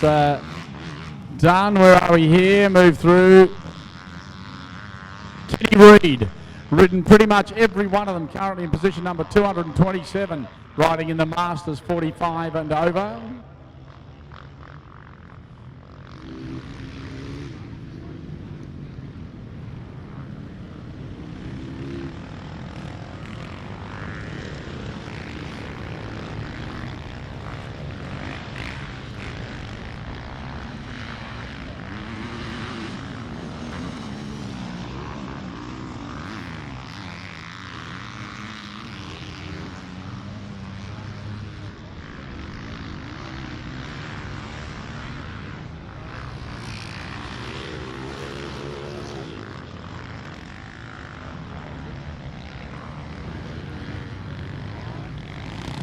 Quickly look through some of our riders. 51st, Charlie Webber, currently sitting in position. Move on to 61, James Maslin. And in 70, Liam Hildebrand. A little further down the field, we find in position 80, Christopher Wind. Danielle Foote, one of the girls in 78. Alex Krieg sitting in position 90 at the moment. Damien Pendlebury in 85th. 95th, Tom Rendell, and Madison Brown in position number 100. Move on to 105, Jacob Gleeson and Michael Thompson in 110th. 115, Daniel Williams and Jared Wilson at 120. Luke Woodbury at 111. Nathan Lamb at position number 125, and Mick Dorman currently running in position number 130. 135, Michael Widdowson. McKinley in position 140. 145, William Frost and Alex Jack Woodbury we spoke about earlier in 150. Kyle Leach in 55, and Lee Johnson in position number 160. Brad Smith in 165 and Kelly Catanese in position number 170. Position number 180, Shane Cook. Daniel Thomas in 185 and Liam Jenkins in position number 190. A little further through the field, 195, Ethan Bongiorno and Nathan Gibson in position number 200 at the moment. Brad Swan in 106, the 206 I should say. Jason Dawes 205, Luke Gribble 210. Blake Spreadborough in position number 220. Kenny Reid 227 and Danielle Piggott in position number 224. Jason Priest in position number 240. Daniel Johnson in 241. Sammy Kessler in 245. David Hill, position number 260.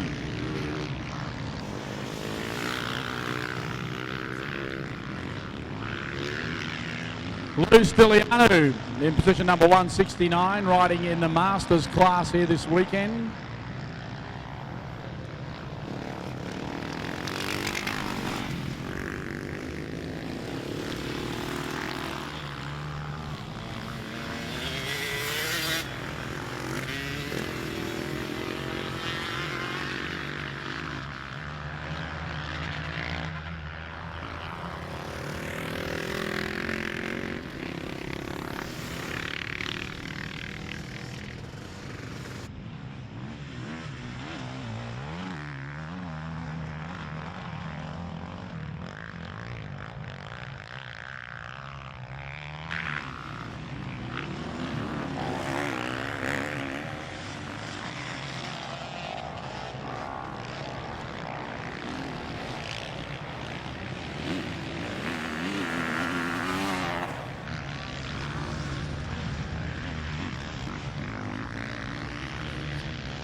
On bike 38, position 289.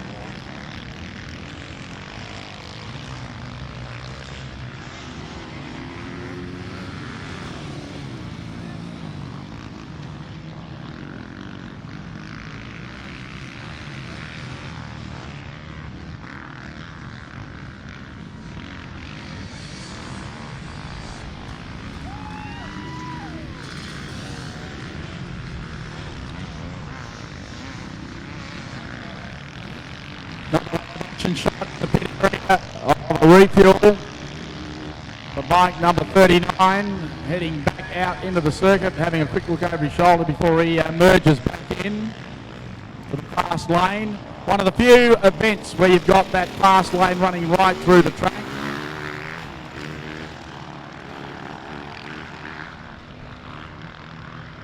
Allowing them to merge back into the race line proper.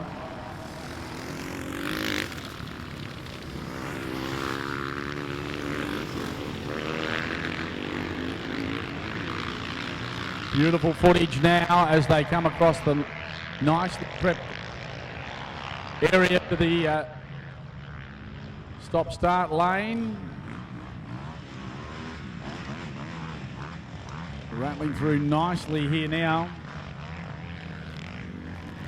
Heading up the top of the dunes before these guys are in screen now. Head to the area. We'll keep an eye on him as he moves his way down. Shortly the right-hand turn that'll bring him back down into the pit lane, which is exactly where he's about to head now. And it's this point right here they transition into the pit lane. Now it's full speed through the pit zone, and we'll watch him come down the hill. Some great images being brought to us this weekend by our broadcast partners in Living It Live.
Big shout out goes out to Adam Ferguson this weekend running in our veterans, 35 to 45 years.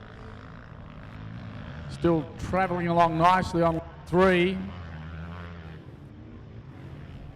Scotty Kessler in the Masters as well, going nicely. Jed Giddings still charging on beautifully in on bike number 588. He's running in 279th outright today so far. As we watch those beautiful sandy tracks being driven out by our competitors here this weekend. Some great imagery coming to us from Living It Live. Thank you very much to the guys there. And that being broadcast through the power of Optus. Remember, it's Optus. Say yes to Optus if you're chasing some awesome deals. And a big thank you to Optus for being involved as our official partner in broadcast out of the area and pulling in all of the data and the detail we need here this weekend. This beautiful, iconic and very picturesque location here at Hattah for our 2021 Hattah Desert Race, proudly brought to you by the Northwest Victorian Motorcycle Club and Penrite. Penrite, of course, a better brand of oil that you can buy, completely Australian made and owned, and been there since 1926.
The sun's shining and things are looking pretty bright here at the moment down at the Hattah venue for the 2021 Penrite Oils Hattah Desert Race here this weekend. Temperatures in the mid-teens, but the sun's shining through nicely as our competitors continue to charge on. Better than halfway in the event for our lead riders at the moment. But a great opportunity for the locals and the spectators that are involved with this event to come down and watch some of the greatest desert racing anywhere in the country taking part right now here at Hattah. And a big thank you must go to a number of different parties for the involvement here. Of course, our naming rights sponsor in Penrite, thank you for your connections. Thank you must also go to Optus to helping to power the event here this weekend. Thanks go to GBM Consulting for their connections here this weekend. They've done an amazing job of helping out with some bits in the background for us.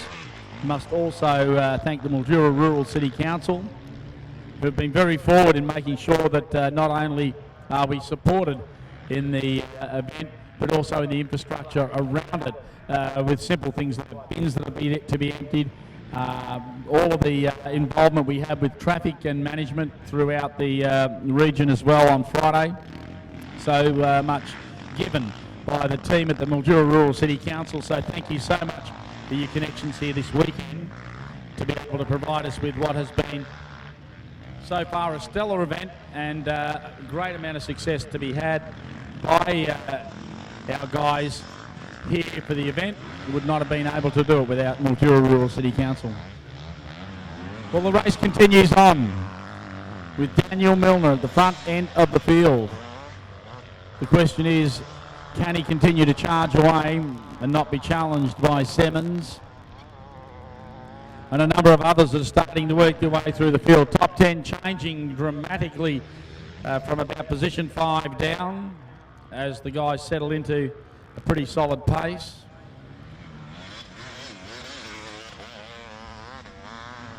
Obviously, some of the changes have seen Riley Graham, Alex Bolton, Bailey Markowitz go in. Samuel Pachira going along nicely in that 10 as well.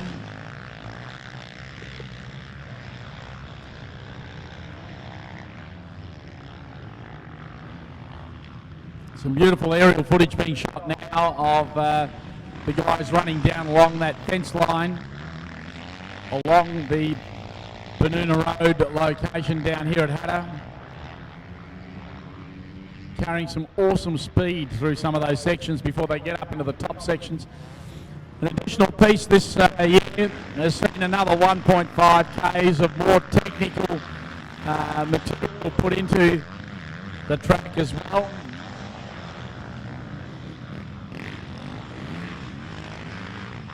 As the guys now head away towards the jump dune area.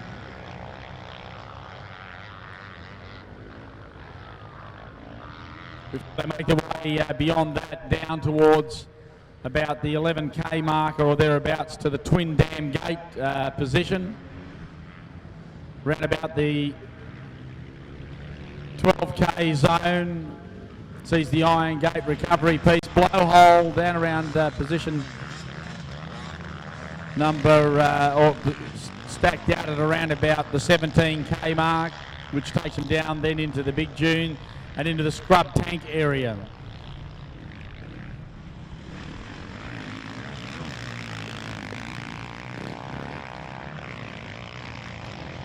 Looking at the wonderful colour in the pit area and then down towards our start zone. Some great footage now coming out of that pit zone.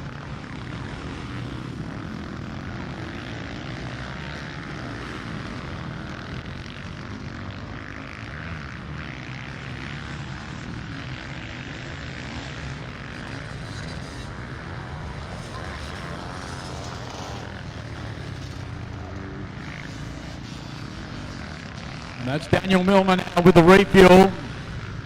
He had the better part of about 70 or 80 seconds over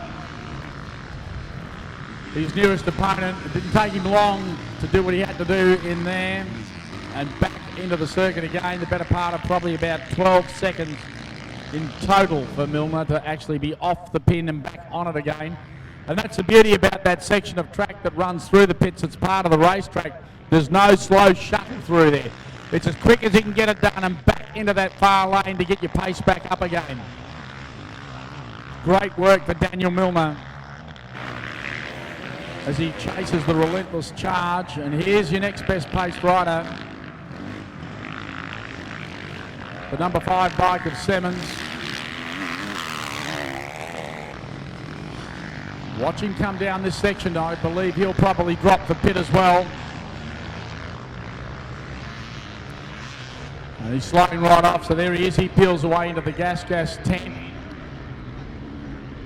Another refuel going in for Simmons.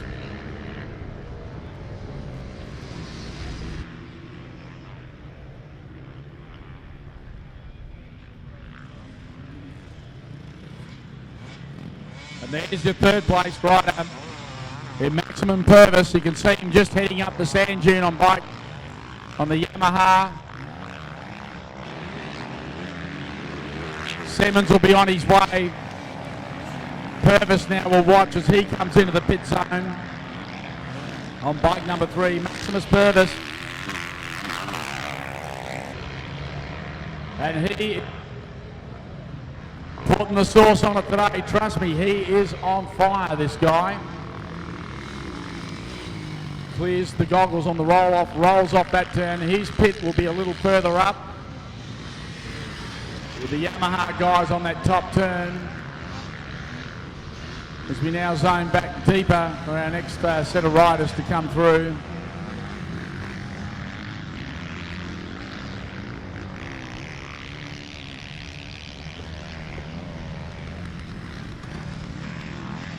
Some pretty spectacular racing to be had down here this weekend, and you can see the guys certainly on the hammer as they roll through that pit zone.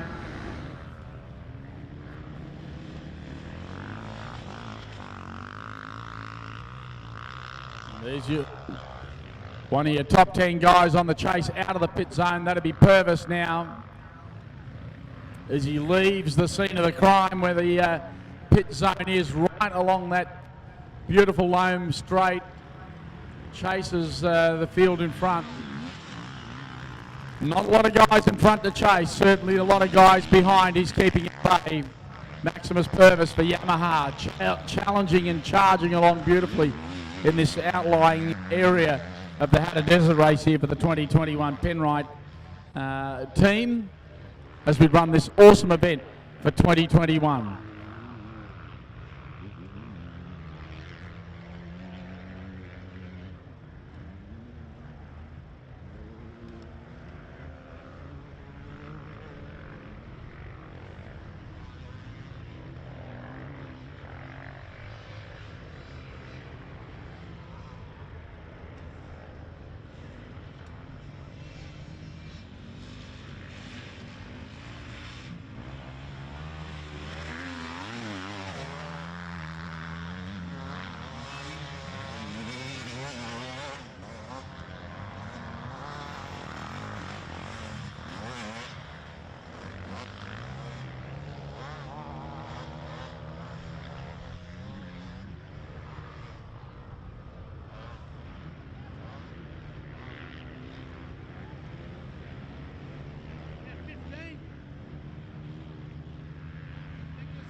So still no change with 3 laps to go. 66 odd seconds between Daniel Milner and Mason Simmons, and roughly 2 minutes to Maximus Purvis. So not a lot of gap change there. Those three guys have hung pretty good. Callum Norton had a shocker yesterday. Wasn't the prologue that he needed or wanted. But as you can see, the cream coming to the top. Callum Norton running now in 4th place. Behind him, Lachlan Terry, Riley Graham, Alex Bolton, Bailey Malkowitz moving into the 8th position as he charges through Samuel Pachira, the local boy, at a goal. Behind him is a hand gesture to lead out to what was needed there, potentially for one of those riders charging through. Liam Mason in the 10th position though on bike 429, another of the local guys sitting nicely in line as well.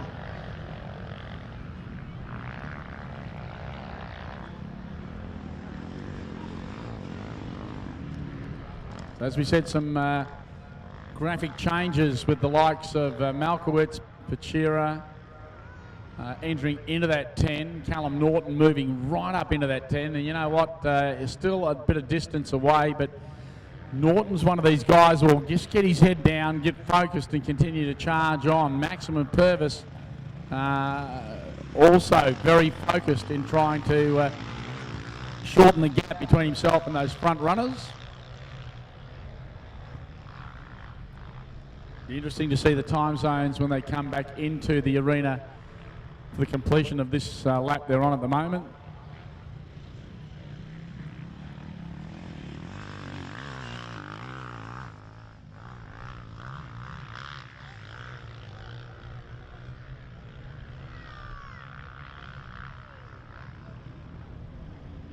Don't forget, of course, plenty to eat and drink in the arena today. Big thank you to the teams at Ziggy's for coming down and helping us out.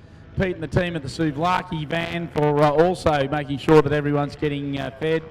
And, of course, the team in the Nangelock and District Football Netball Club for their involvement here with drinks this weekend as well. Great to have them all on board catering for the crowd that is here this weekend. And thank you to everybody in the crowd that took part in buying tickets online this weekend.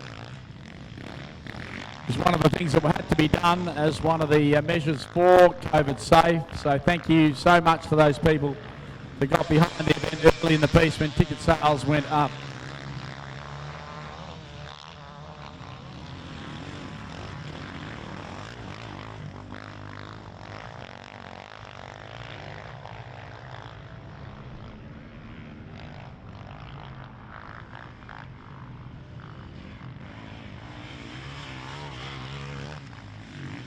Callum Norton, number 4, going through the zone, heading to the pit lane now. So I would imagine that if there's anything to be done for Norton, he'll be on the charge. And right tailed up behind him is the next rider in line. So there he is. There's Norton on bike number 4 going into that pit zone, and we just keep our eyes on that track as they follow through. And there behind him is the next paced rider. We'll just keep our eyes now on Norton. Cranks through and keeps on the move. So that's your 4th placed rider.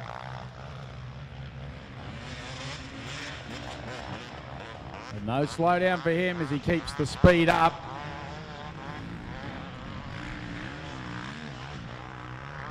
Norton charging through the pit zone.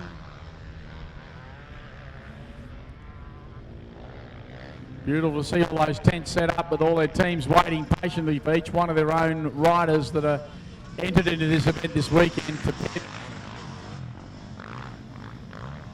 As he leaves the pit zone and starts heading out into the track proper now.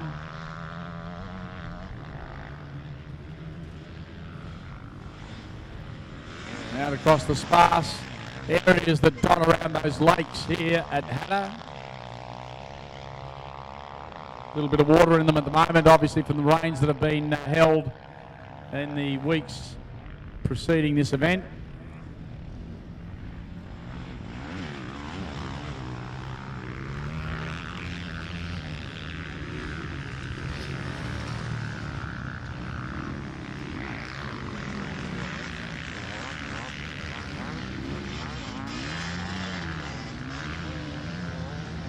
Great vision coming to us from the Living It Live group here this weekend. Boys doing an amazing job from Friday all the way through. They're for scrutineering, capturing all the colour and the glory that was at scrutineering Friday night at Klondike Park in Redcliffe, where we managed to do our rider sign-on and scrutineering for what was the vast majority of the competitors here this weekend. And then obviously out to Hattah on Saturday for the junior competitions for small and big wheel classes.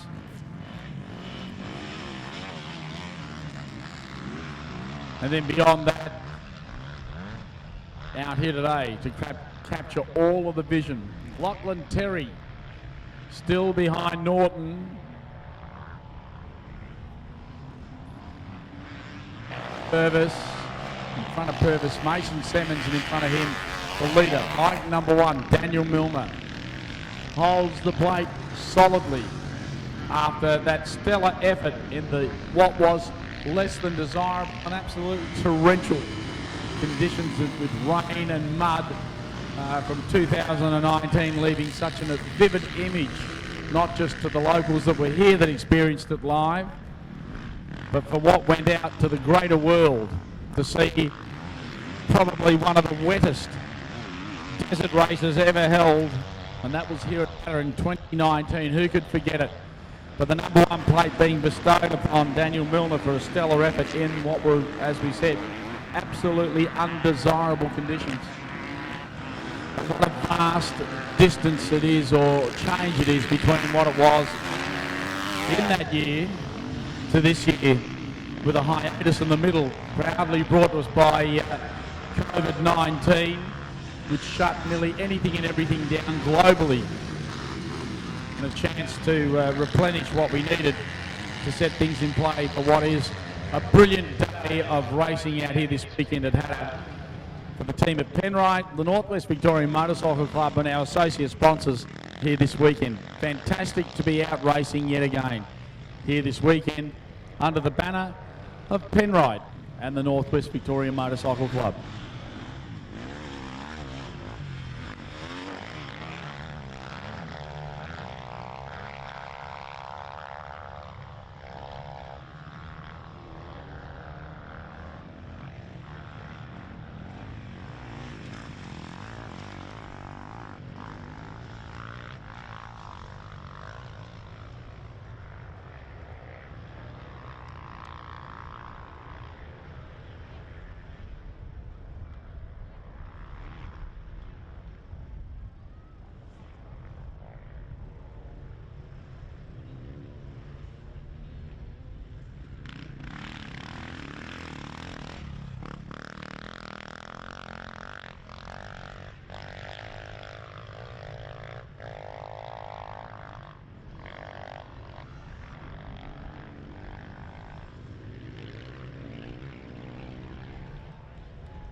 Ladies and gents, first of our finishers for the day today is obviously in our ladies class, our 4-lappers.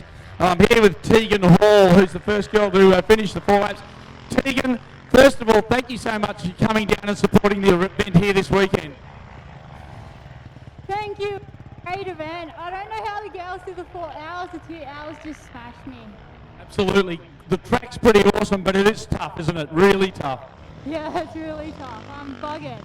So, Tegan, where do you hail from, just quickly? Buxton, Victoria. Victorian, nice to be at the front of the field. I'm not going to keep you any longer. It's been a tough day's ride. You go and do what you got to do, and we'll see you at the other end for presentations, eh? Awesome. Thank you. Good on you. Well done, Tegan Hall.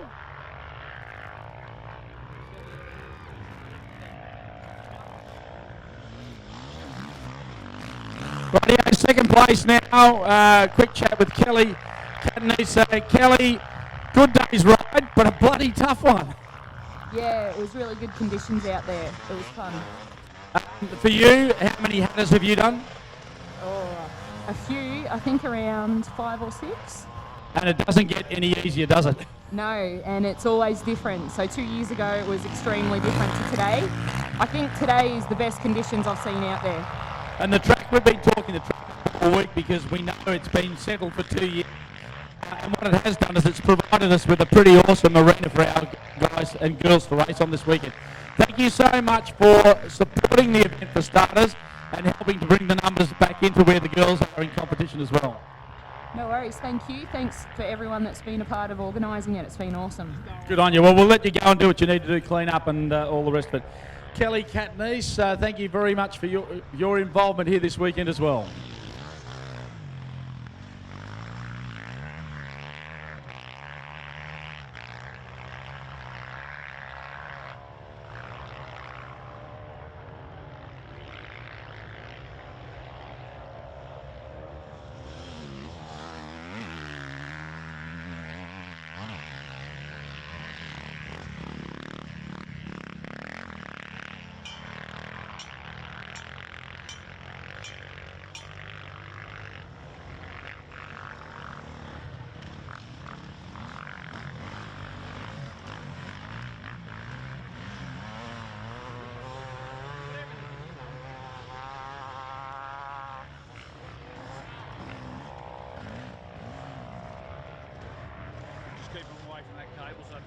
Keeping them away from your gear.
Ladies and gents, down here now with our third place in our 4-lap journey for our girls in the 4-lappers.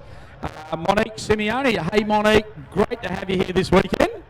Thank you. It's been a great event. You guys make it great every single time. Hey, listen, pretty amazing track out there this year compared to what we ran 2 years ago, which was an absolute quagmire. This conditions today were awesome. Yeah, they were pretty good. Pretty happy I'm not doing the 8 lap because it was starting to get pretty rough out there towards the last lap, but just happy I finished. Monique, first one for you in seniors this year? Yeah, pretty happy to come away with a 3rd place.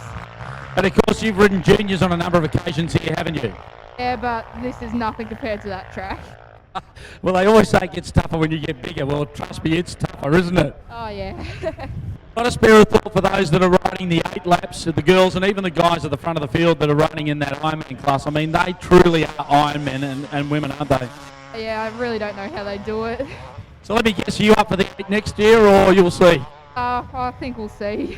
I won't keep you too long. Go and do what you got to do. Ladies and gentlemen, Monique Simeone, who's here supporting the Hattah Desert Race here this weekend in the girls' class, one of the tenacious women of Hattah in our event here this weekend.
Looking at that wonderful footage going to air, courtesy of Living It Live and Optus for the 2021 Penrite Hattah Desert Race. We can see the guys are coming back towards our lead riders towards the pit area.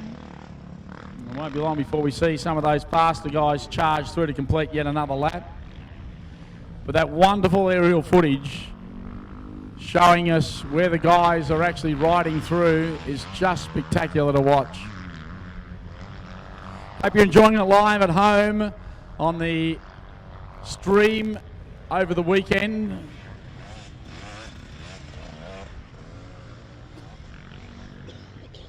Doing our best to capture all the great images and some of the stories involved with this fantastic race here this weekend as the drone now moves into the zone of capturing that beautiful red loam that the guys are racing through here this weekend.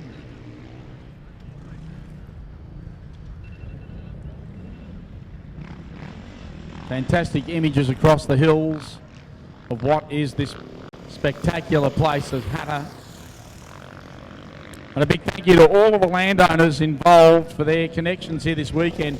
Certainly would not be able to run it without the gracious option for these landowners to enable us to run on this beautiful property or collection of properties down in this location.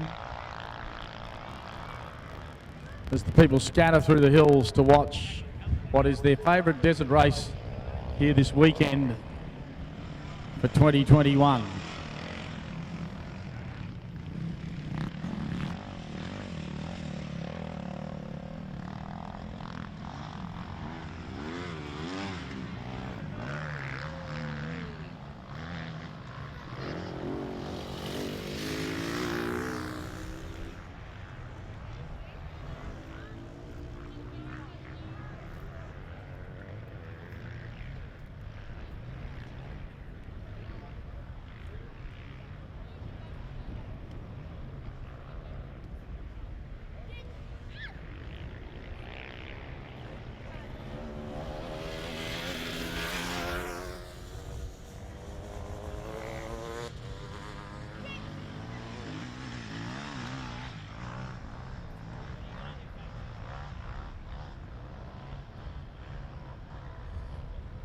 Currently tracking through the backdrops, waiting for that orange bike to appear again.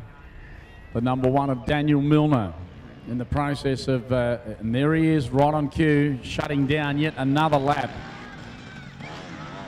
of this brilliant event here this weekend.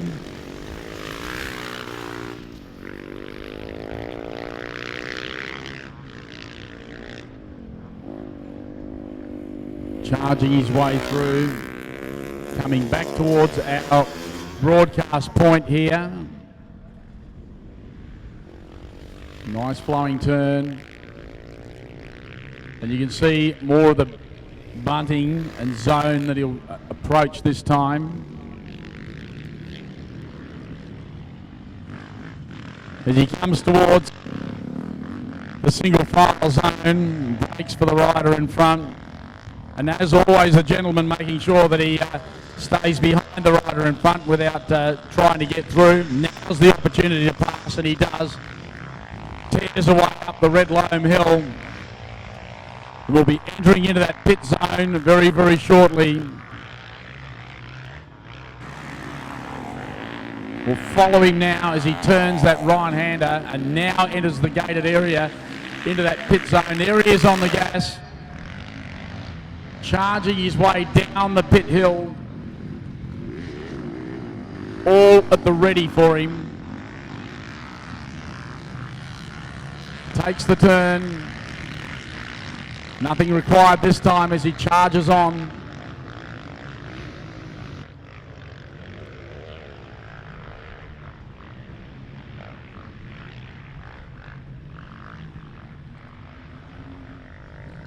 Next in line will be the 5 of Simmons, and here he is right on cue, going through on the gas in that single file zone. Simmons also fires up the red loam hill.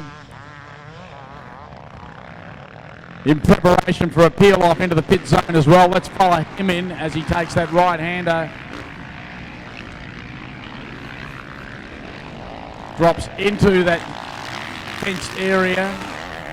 His guys will be waiting for him down the Red Loam Hill at pace, and he can do that. It is part of the racetrack proper here.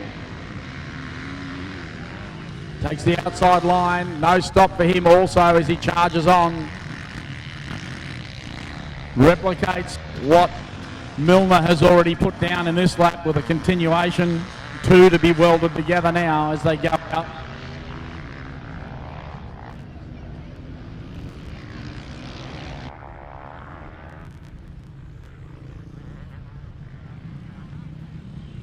A little bit of time to mull through until next. A lot of riders in our top 10 come at us, such as the distance that these two in Simmons and more importantly Milner at the front have put on the remainder of the field. The gap has been the better part of about 60 to 70 seconds continually.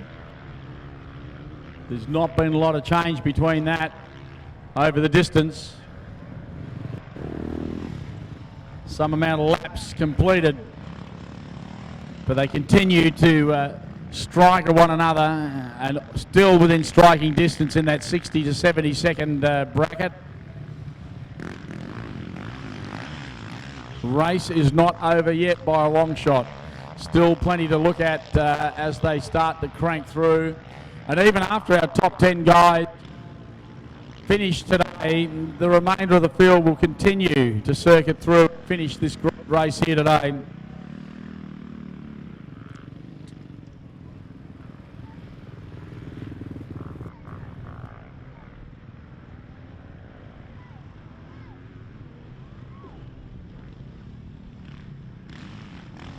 .61 seconds, 61 and a half seconds, the gap between Milner and Simmons at the moment. Purvis in third, still to be seen to grab the lap. Behind him will be Norton, Terry and Graham. And look at that, a 3:16 gap between himself and Daniel Milner. Callum Norton is on the charge. He was initially at around about the 4-minute mark, and before that 5. Slowly carving down as we wait for Purvis.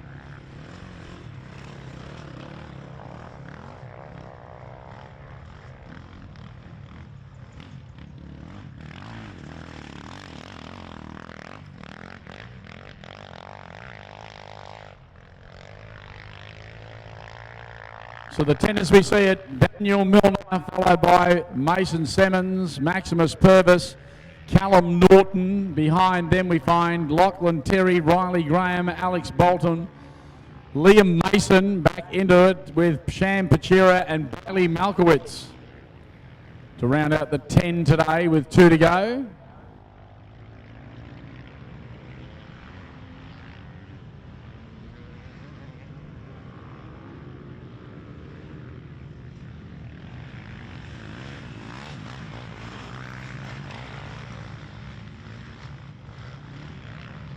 Just under 9 minutes, encompassing the top 10 in our race today for Penrite Oils. And the Hattah Desert race continues on its way.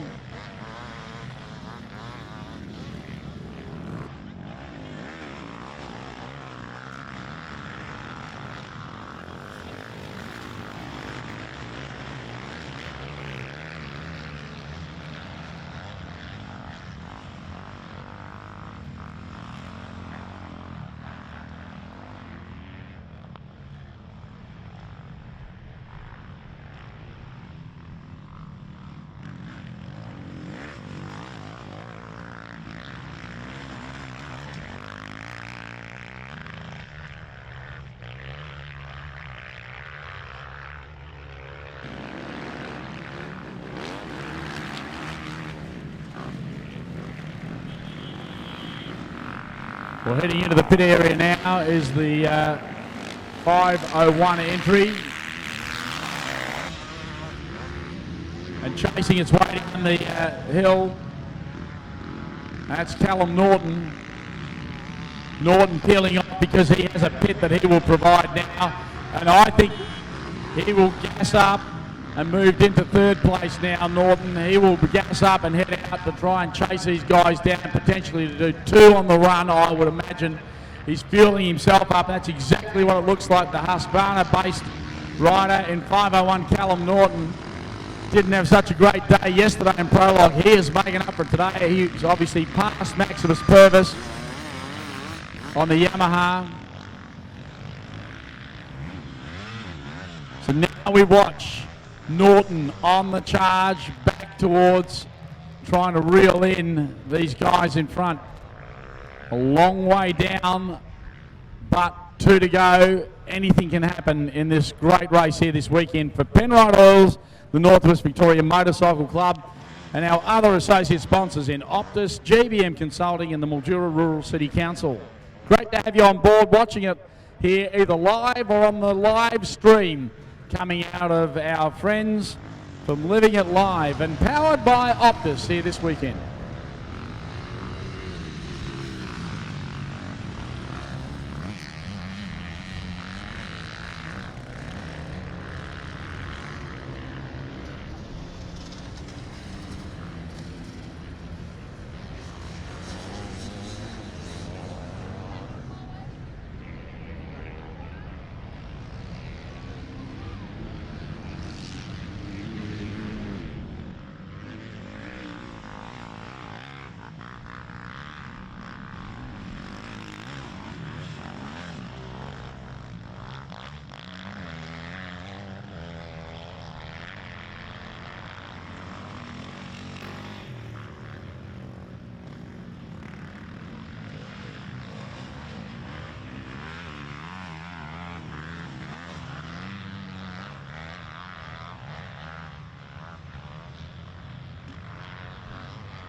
So you can see Lachlan Terry on bike number 4 has moved through, so Maximus Purvis slowly dropping through the field.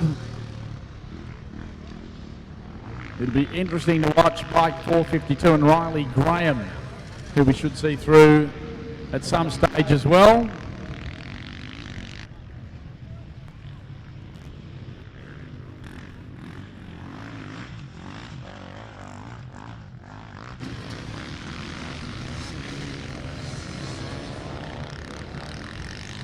And there's the 10 of Alex Bolton through, which is interesting because that'll jump him up a fraction as well. That'll take him into 5th. And there's the 429 through of Liam Mason. So that'll take him through. And there's the 452 of Riley Graham. Will jump well. So Purvis, as we said, predicted, will tumble through the field now. Sam Pachira on bike 887 will be the next one we'll have our eyes open for. And there's the 10 of Bolton being fueled and readied. Again, a 2-lap drive for him. Down to the business end of the field now, out to get it done after a refuel.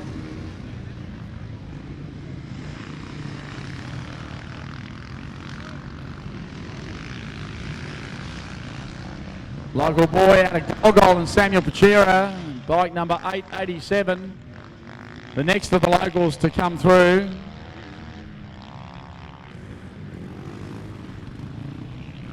Purvis continues to be yet to be sighted.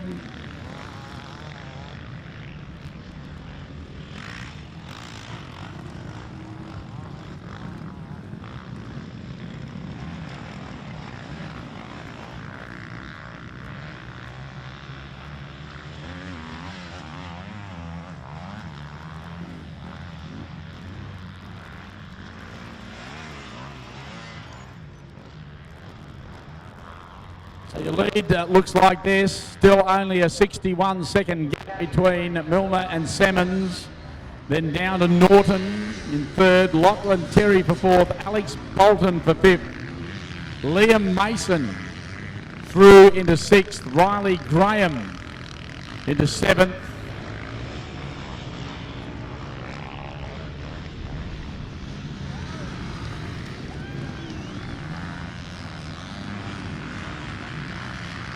And there's the 87, Samuel Pachera through.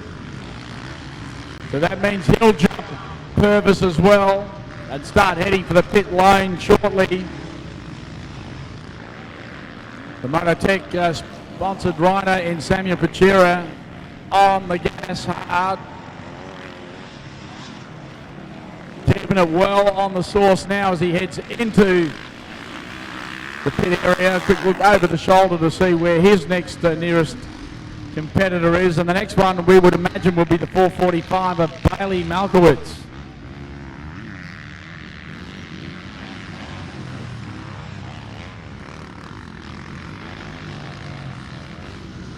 Kyron Bacon looks like he's moved into ninth to bike number 328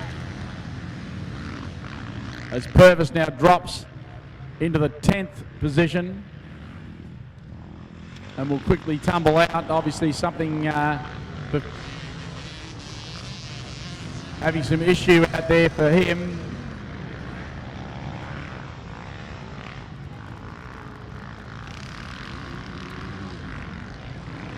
And that's Bacon, we can see there, the 328 on the Yamaha.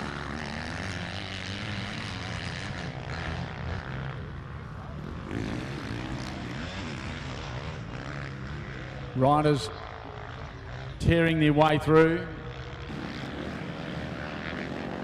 Looks like the X40 bike of Cooper Sheedow are now into 10th.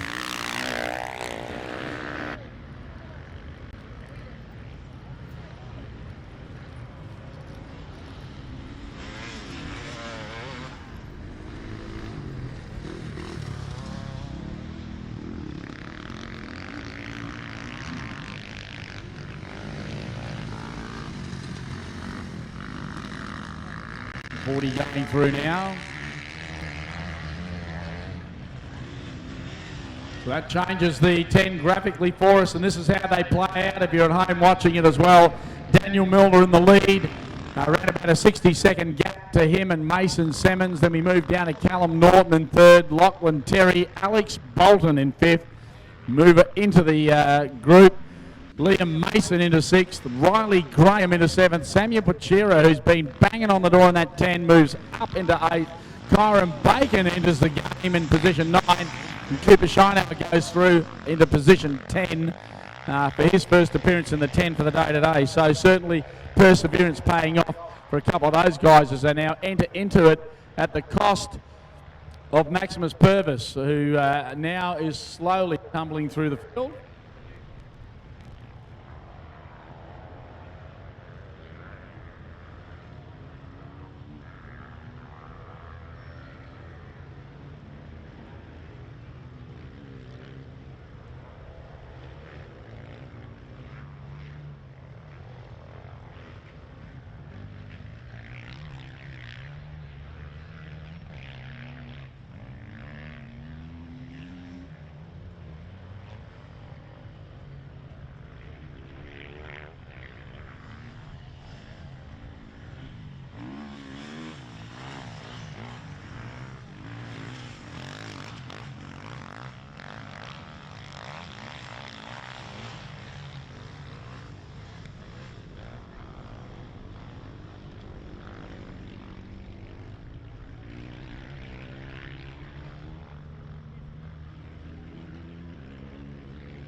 Championships are won and lost on and off the racetrack.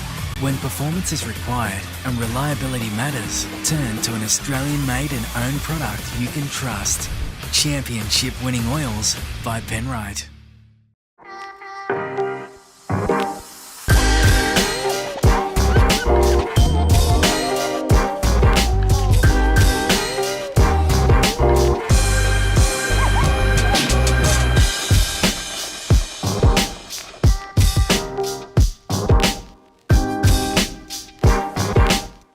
Championships are won and lost on and off the racetrack.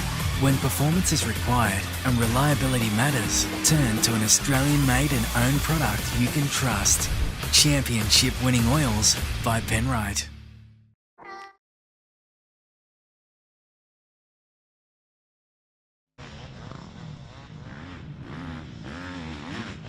Well, have a look at this. We had predicted it, Daniel Milner and Mason Simmons, 44 seconds between the two of them. That tells me Simmons is on the charge.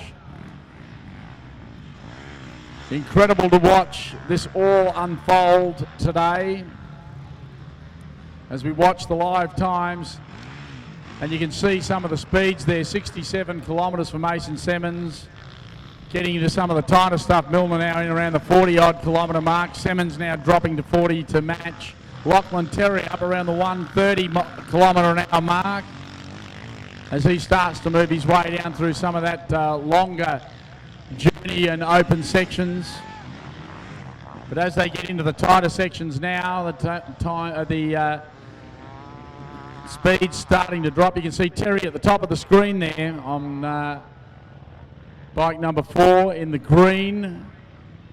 Really hitting some numbers there, up around the 100 kilometre an hour mark as we watch Carl Makem and a few others dropping their speeds off. Milner around 50, Simmons around 30 to 50, thereabouts.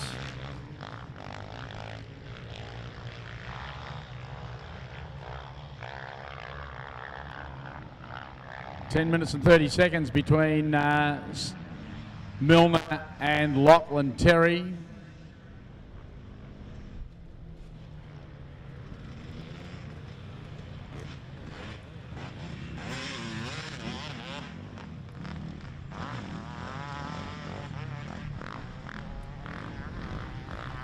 And now Terry getting into the tighter stuff. You can see him dropping off. His speed's now into the 40 kilometre an hour mark. And that's to go with the territory, obviously, as he gets through some of that tight stuff and up in that top corner, up around the twin dam jump. Now longer straights, he'll start to wind it out. Let's watch Terry, 60, 70, heading into the 80 kilometre an hour marks. Starting to really open it up, 90. Touching the 3 figures now into 100 on the large straight, heading towards lane jump. And at lane jump, that's roughly about your 10k mark from the start zone here. Terry really starting to open it up now.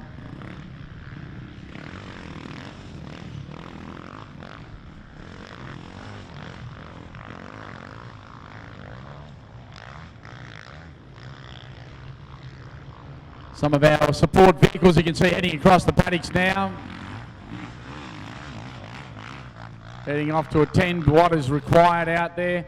The one thing I will say about the Hattah Desert race is that even though it's held over a large, almost 40 kilometre track, 38 k's in total distance today, it's well supported across all of the zones, and you can see those emergency safety vehicles all moving around and getting complete access to everywhere on the track that's required to ensure that our competitors are kept safe at all times. Awesome effort put in by all of our emergency services and personnel involved with the running here this weekend.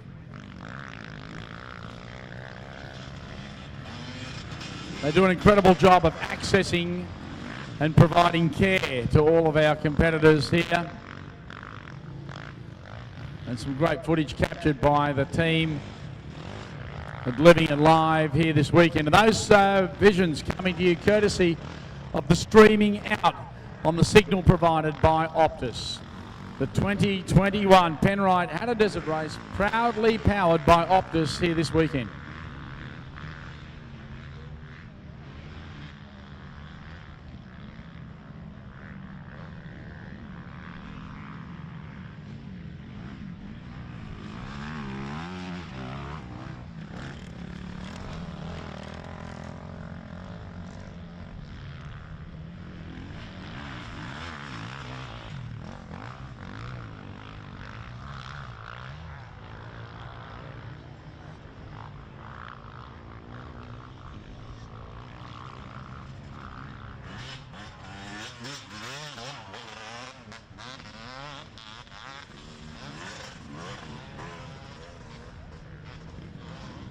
So Living It Live this weekend also tied up with Real Air Imagery.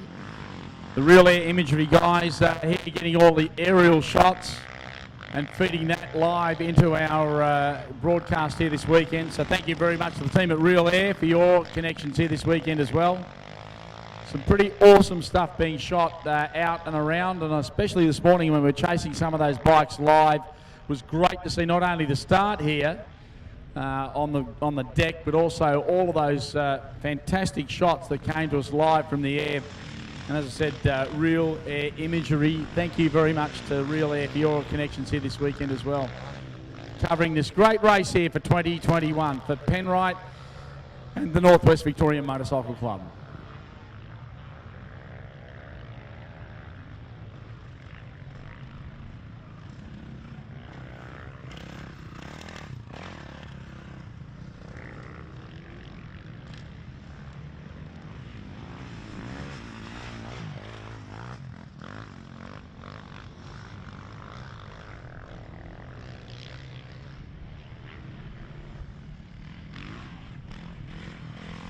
Well, as we predicted at the time, starting to stack up now. Daniel Milner holds around about a 40-second lead or thereabouts over Mason Simmons. Simmons really on the charge now. We talk about support personnel. We have outriders across the place everywhere. There's roughly 72 outriders out there today doing their job, making sure they move around and keep the crowd in control, making sure that access for vehicles are getting to the riders that they need it with. A fantastic effort from all 70 plus riders out there doing the sweep and also the vision of making sure that everyone's kept safe out there. 38 seconds, the distance between Milner and Simmons.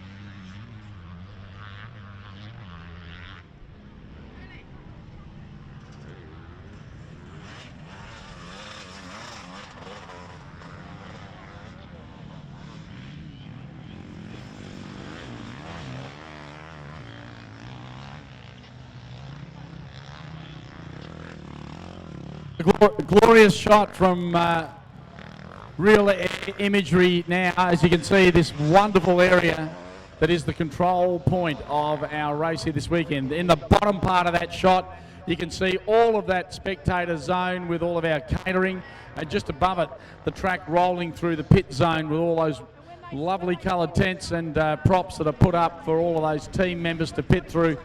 And then externally to that, the cars and trailers all associated with this fantastic race here this weekend. As I said, all the aerial shots coming to you from Real Air Imagery and the team at Living It Live, and going out to the greater world, powered by Optus.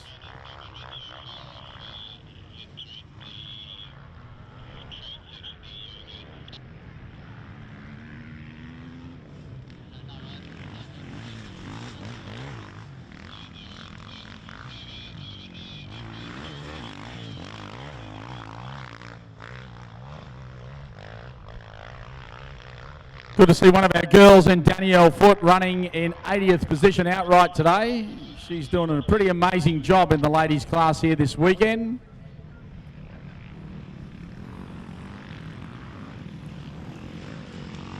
Blake Hollis in 13th, Bo Taylor in 12th, Jonty Rinders in 14th, and Riley McGilvray in 15th.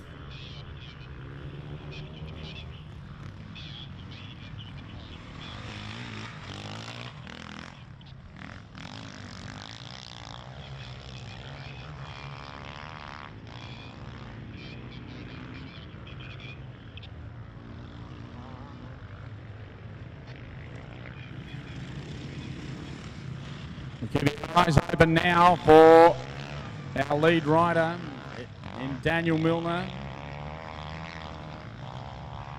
And of course, the moment he comes through, that'll make a pretty graphic change to everything.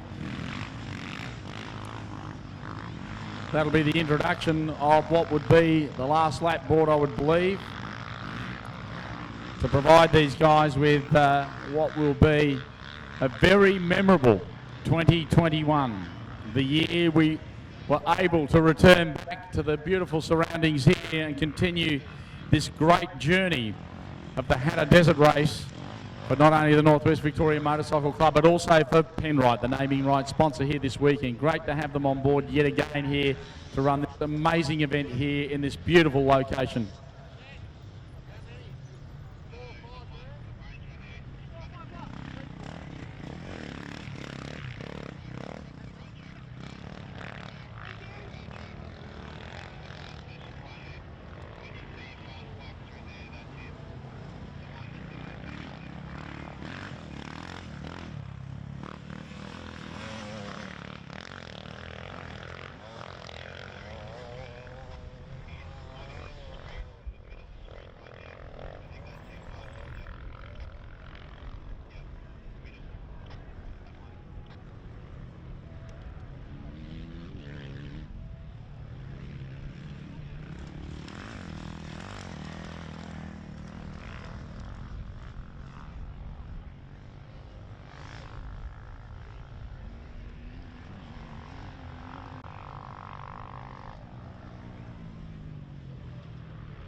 Looking at the awesome footage and seeing those orchards behind and that nice green field of sowed grain tells me that Daniel Milner on bike number 1 is not that far away. Keep your eyes peeled in amongst those pines.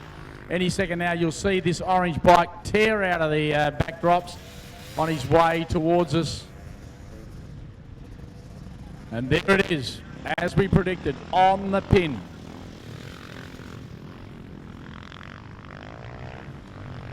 This will be very interesting. This time through, we'll bring the last lap board to its unveiling and everyone to follow for one more. As Milner now moves up and around the back, heading closer and closer now on bike number 1 to our last lap vantage point. And there he goes.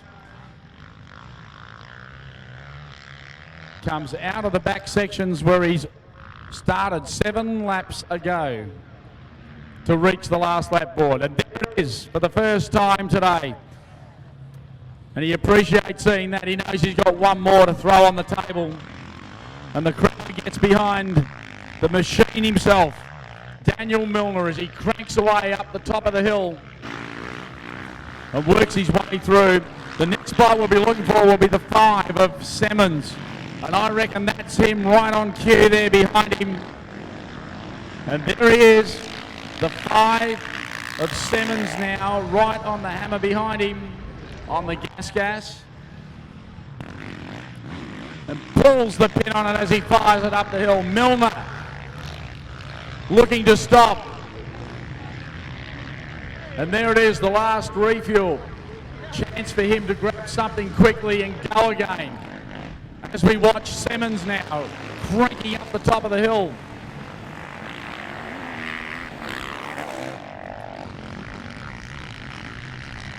Beautiful bit of work as we watch them cranking through now.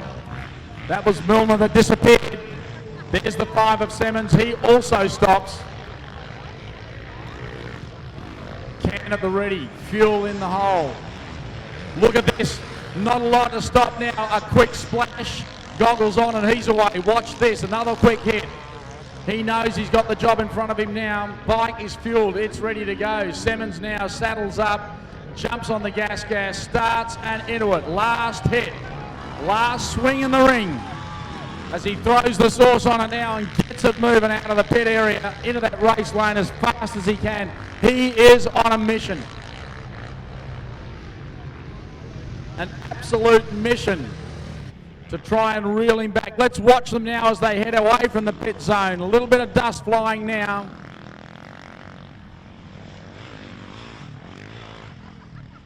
Great visions coming to us today from the guys at Real Air Imagery and of course the team at Living It Live.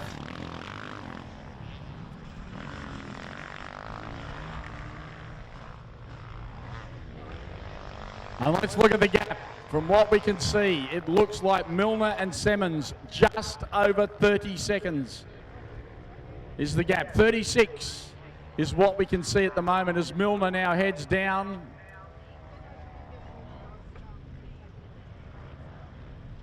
To head towards the 5K zone. It'll be 5Ks when he gets back to that jump point. Simmons in tow behind him. Those clouds look nothing like 2 years ago, trust me. 2 years ago, the only thing missing was a bar of soap.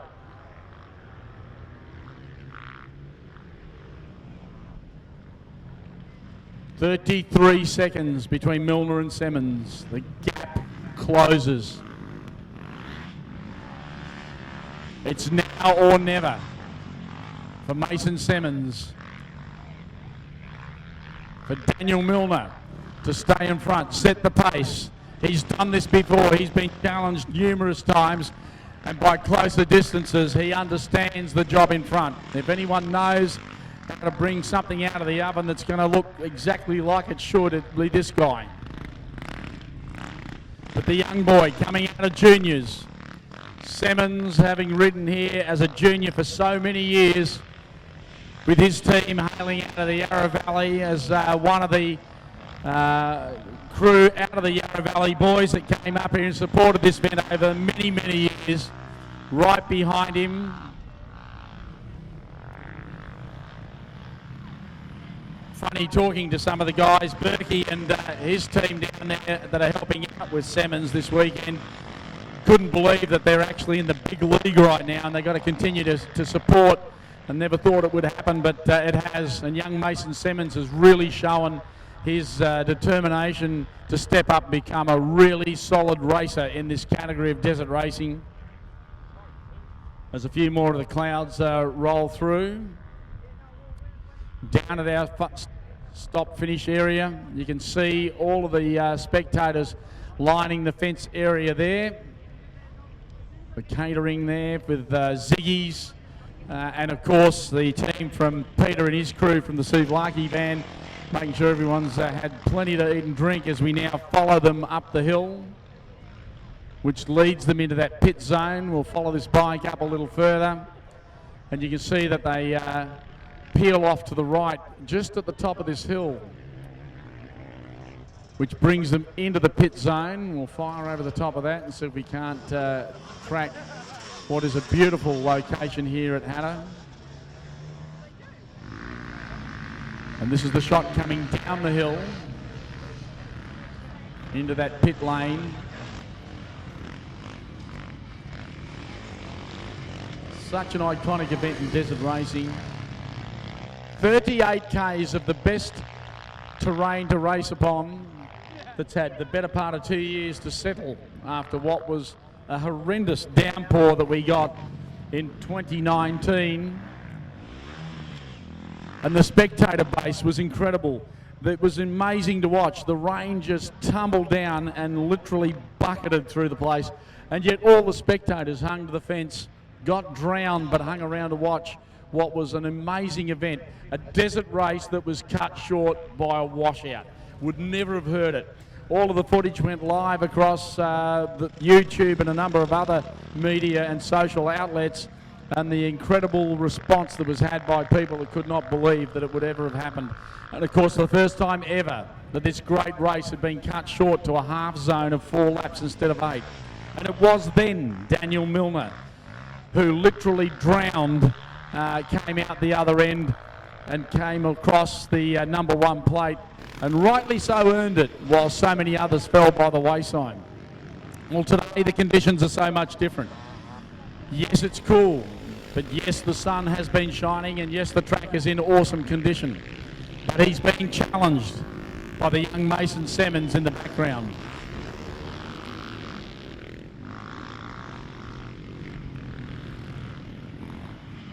And trust me, you finish in the top 10 today, you've earned your keep today. There's no doubt about it. Finishing this great race can sometimes just be the challenge in itself.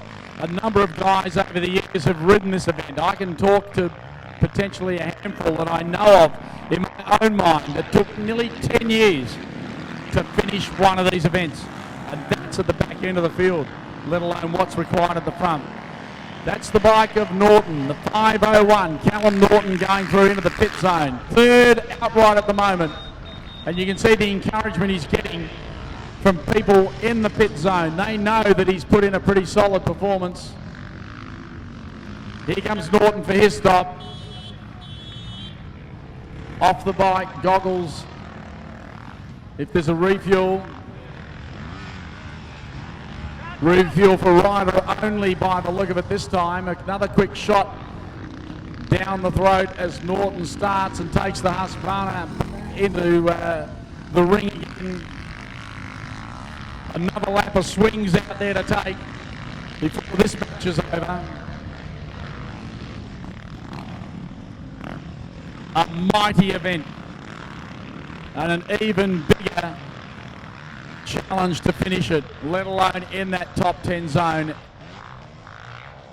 Cannot speak highly enough of all of the competitors, male and female, that continually come back year upon year to this venue to take that love-hate relationship to the next step. Lachlan Terry on bike number 4 will be the next one that we'll be looking for in order. Then behind him, the 10 bike of Alex Bolton. To Liam Mason, Riley Graham, Samuel Pachira, in that order. Milner on the back fence, running at 133 kilometres an hour up along that stretch. Simmons at 60, now about to open the taps up as well. Let's watch him climb from the 60s into the 80s and then into the triple figures. There he is, 104. Milner, 115, 120. And better.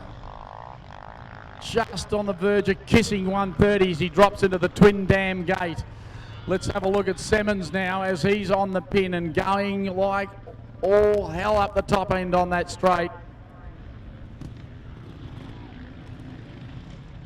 All of the data streaming to us live under the power of Optus. Optus challenging the location and making sure that even though the conditions are probably not great for telecommunications, it is Optus that have grabbed it by the horns and provide us with the amazing amount of data that we're feeding from this event.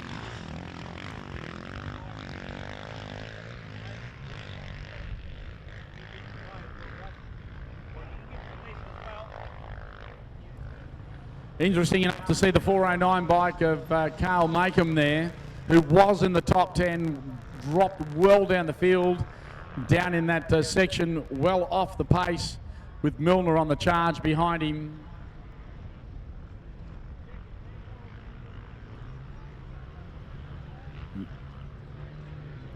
Cooper Sheedow still in 10th, Kyron Bacon in 9th, young Pachira still running in 8th position, hailing out of Goal.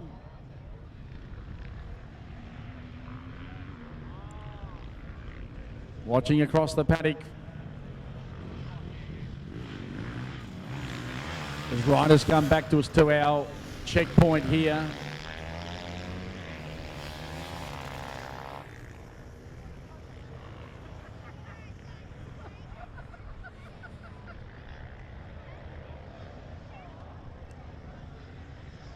Looking for Lachlan Terry and then Alex Bolton. So bike number 4 and bike number 10 respectively is what we're chasing.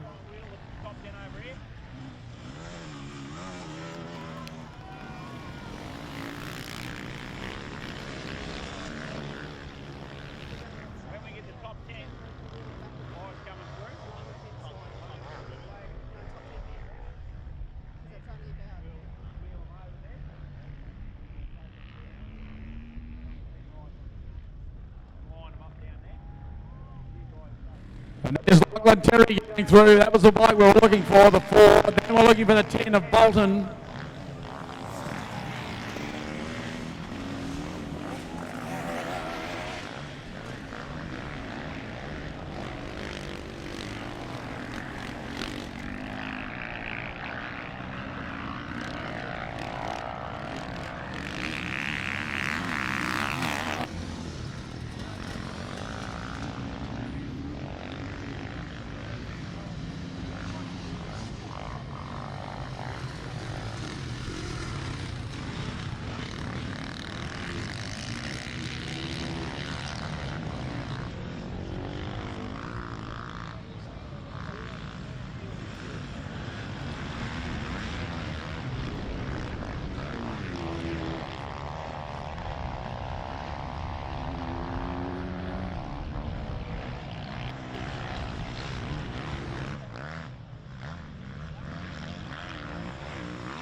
Looks like Liam Mason, the local boy, has been through on number 429, and he's jumped Alex Bolton on bike 10.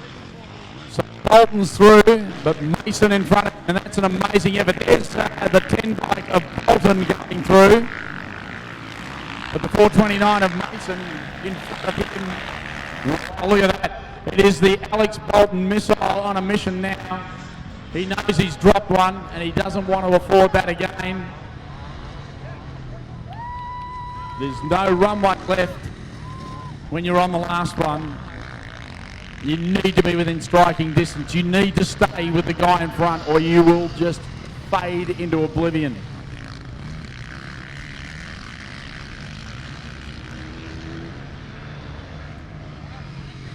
Graham through on bike 452. Riley Graham waiting for Samuel Pachira now on bike number 887.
Riding on the local boy, Sam Pachera, and bike number 887. Behind him, Kyron Bacon on 328 and Cooper Sheedow on bike number X40.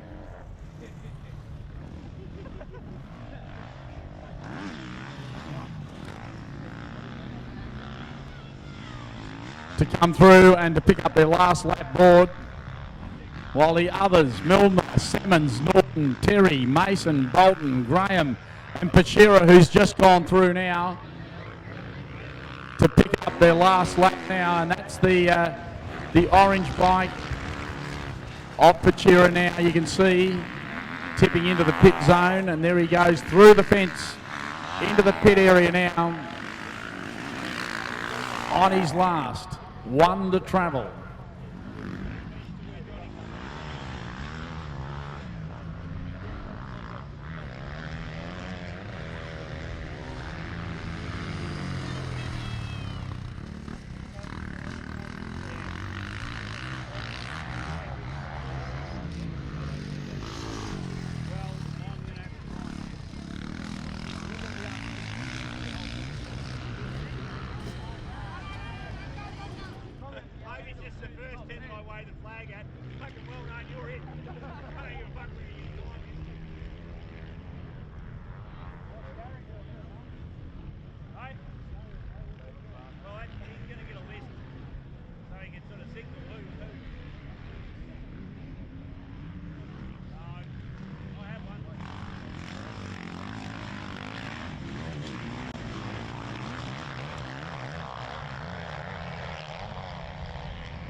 Quick look through the placings now. Milner, Simmons, Bolton, Terry, Mason, Bolton, Riley, Graham, Sam Pachera, Hunter Simmons and Cooper Sheedow, followed by Kyron Bacon in 11th. That's your top 11 at the moment as they sit on travel.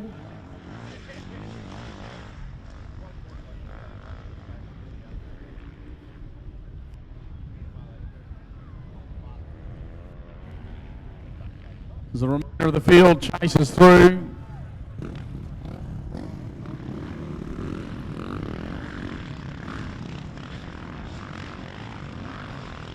And check out the gap between Milner and Simmons, 29.5 seconds. First time that we've seen it under 30 seconds between these two as they still charge away out in the venue.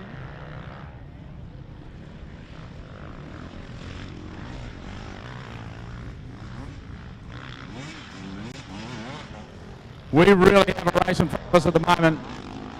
The young guy in Mason Simmons taking on the master in Daniel Milner. A solid charge for him as they do take to the Hattah venue here this weekend for 2021. Great to have our sponsors involved, our naming rights sponsor in Penrite, who've helped us to no end. The team from Optus helping to power all of the data and the information that we require. The team obviously from GBM Consulting.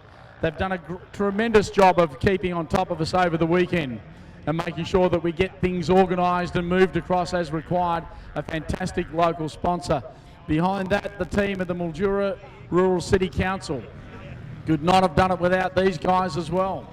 And of course the Northwest Victoria Motorcycle Club holding all of the pins together to create this amazing race here this weekend. In the closing stages of the last lap, leader Daniel Milner at the helm, holding the wheel and the pedals, pointing in the right direction, keeping the bars aligned and making sure that no move is an untoward move.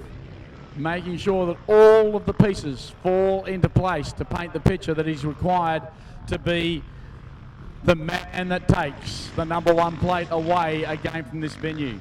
Last year, working through torrential weather to find what was needed to win the event, to hold the number 1 plate.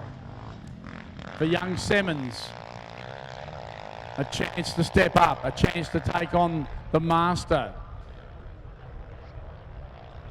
The gap between Milner and Simmons now takes open to 50-odd seconds. Still nothing in it. 8 laps, almost 4 hours of torturous riding, and yet it's separated by less than 60 seconds. Just an amazing statistic to see here in this beautiful picturesque surrounding that is Hattah for the 2021 Penrite Hattah Desert Race here this weekend.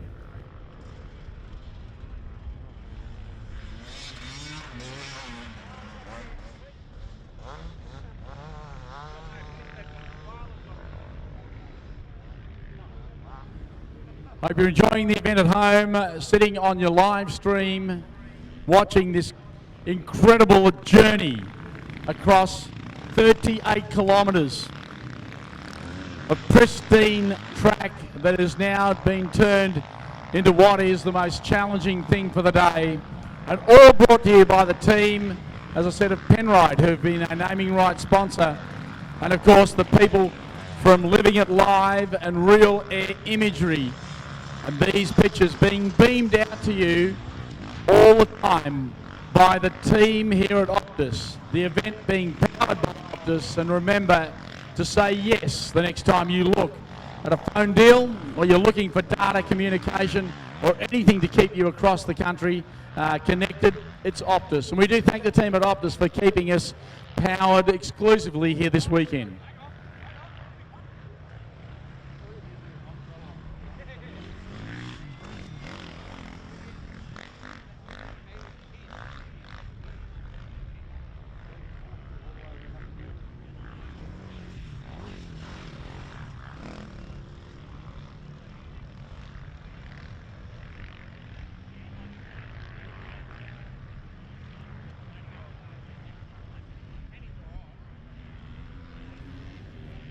The sun shining through the clouds now as that beautiful aerial shot looks at the lakes in and around the surrounding areas here of Hattah.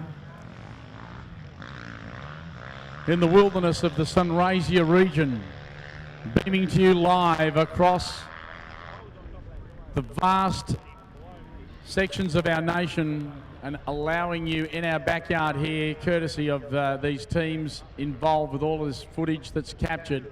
Look at that sensational pit zone, all the cars parked up, and then across into the area where we are now live at the central point for where this race will finish very shortly. Our spectator area to the left-hand side of the Penrite zone, and then the official vehicles beyond that.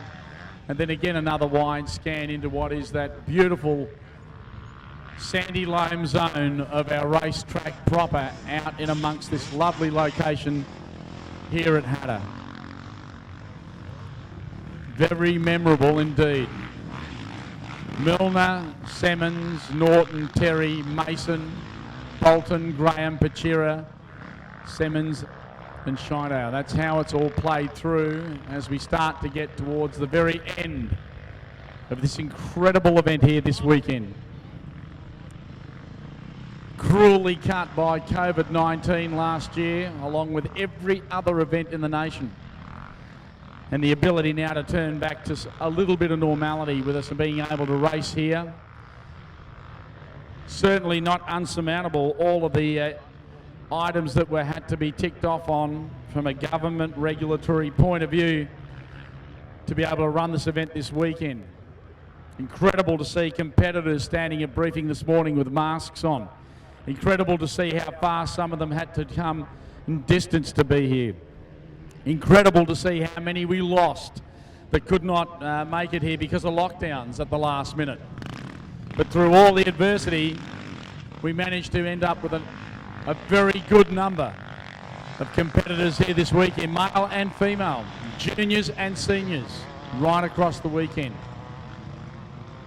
For 3 days of motorcycling action from our Friday night scrutineering and sign-on right through to the conclusion of what will be a great day's racing here this weekend after our juniors raced yesterday.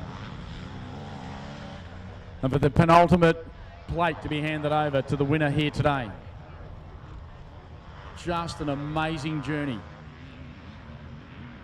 And truly a ray of sunshine for what has been a pretty trying 18 months of waiting to emerge again and to be able to do the sport that we love so much here in desert racing in the Sunraysia region.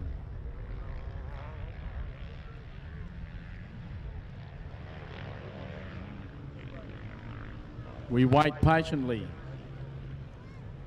for our lead rider, Daniel Milner, on bike number 1 to be sighted on the way back.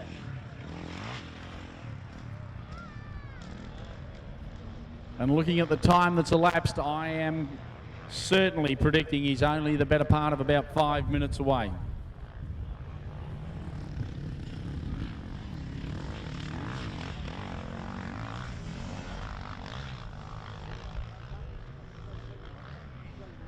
A slight chilly wind blows across the compound. In the past years, dust has been an absolute killer for this event. Visibility dropped to near zero. Engines dusted from ingesting the fine talcum powder that comes out of this event. But no sign of that today. No siree, not after this track's been sitting dormant for 2 years. Hattah waits and dishes out some of the most cruel things ever, but she's certainly been kind to us today.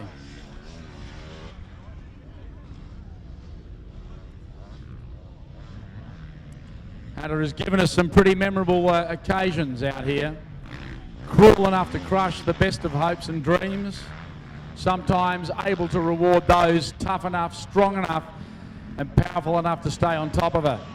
But they'll all tell you, she's hard to control every year, and to come here and try and do it every year takes every inch of what you need to survive here. And even then, it takes it away cruelly. Stories this year that will show how tough it is to come and race this one. It's not a track that you sit over the tank and hold it open with. It's a track that makes you stand on the bars, it makes you work, it makes you give every inch of what you've given and trained for all year. But it's the want to conquer it, to live it, and to be able to stand on the podium in your own class and say that you've overcome what would normally have been succumbed to. But it all appears shortly for our outrights with Daniel Milner, the first guy we'll be looking for. And that's what we're watching at the moment, is Daniel Milner on his journey home, on the last part of 8 laps of being the master here this weekend. Powering his bike, pushing it in the direction that's required to make sure that he takes home what he's worked so hard for. The crowd here at Hattah on their feet, waiting for the heroes of Hattah to come back to where they started from this morning. Certainly in a better state than what they are in today, as towards the end of this one. This morning, prepped, primed, ready to go, pristine, machinery clean, the best foot forward. To this, 8 laps later, drained, strained, bikes pushed to limits, nothing left in reserve, everything given. Spending every piece they possibly can to get to the finish, to get there in the front of the field, to get there to win it. And Daniel Milner, the penultimate champion at the moment, riding that orange bike all the way through. Beautiful to watch the speed between the orange bike and the ready orange dirt behind him. Almost a good match but certainly hard to work for. The remaining field chasing and watching. Guys mulling at the start line, wanting to finish, but waiting for their man in front to take the checkered flag so they can then cross the line.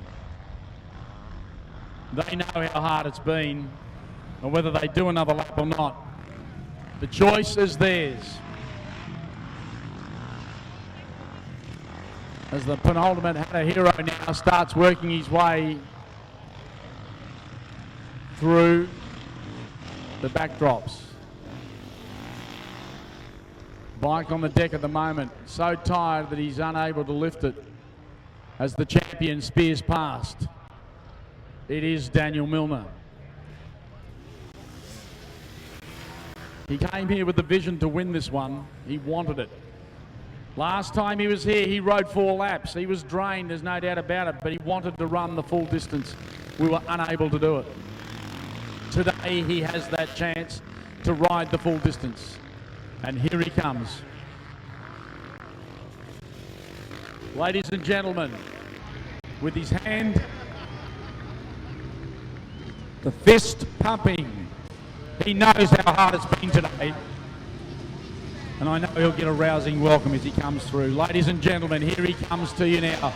On the back wheel, he is Daniel Milner, the star of the day today, the winner of the 2021 Hattah Desert Race here this weekend. Incredible journey for Milner.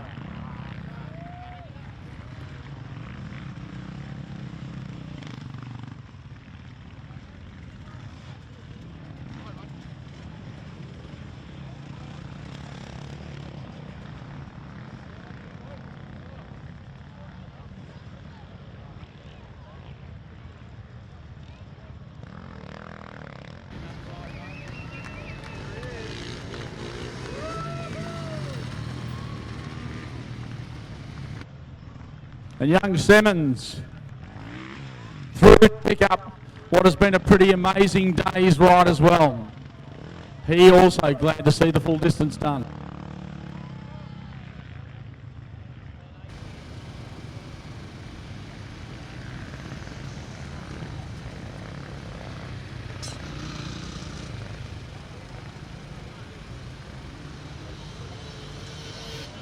Great to see the footage of these two guys congratulating one another.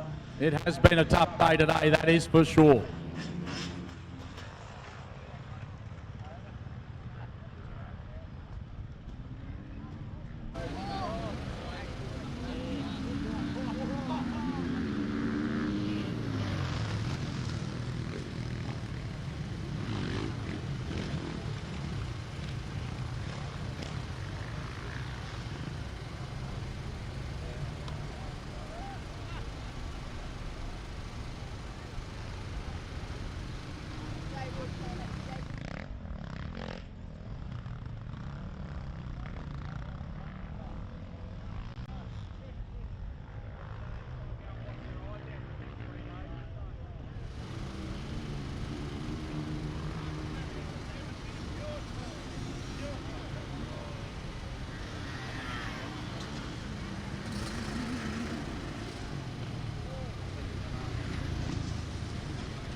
We're waiting patiently for our guys to regain a little bit of decorum back before we get a chance to chat to them. And we will chat to the top 10 today, who have done an amazing job here this weekend.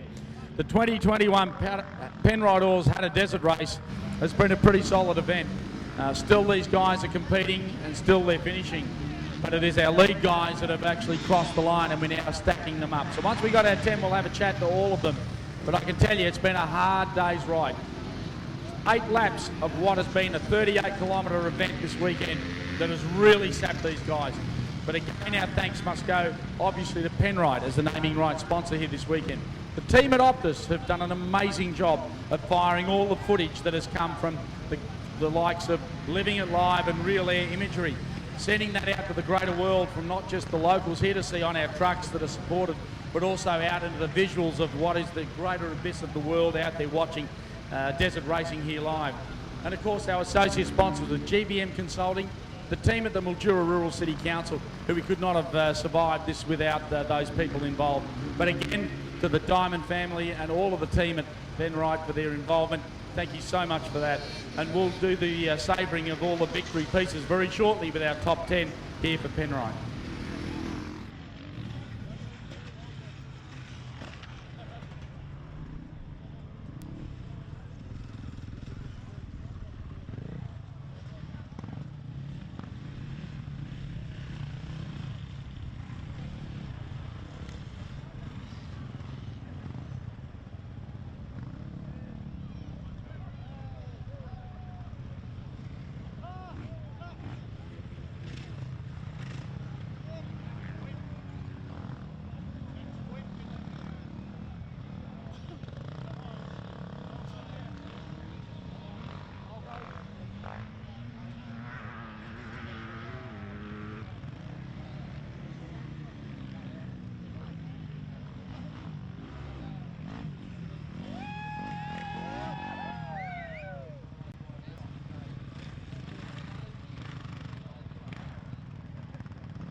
Rightio guys, in the pit area, really important announcement, you need to listen to this. The track is still live out there guys. I don't want any cars going into that zone yet, and I mean none. No cars to be moved into that zone yet, alright? I'll tell you when we're right to do that, and I can tell you right now is not the time to do it, okay? So do not try to get a vehicle in there. I don't want anyone in there, alright? Thank you very much. Please understand that we don't want to have to tell you that you're doing something wrong, but if you're doing it, we're going to tell you. All right, so just stay out of there for the time being, guys. Right, Tommy.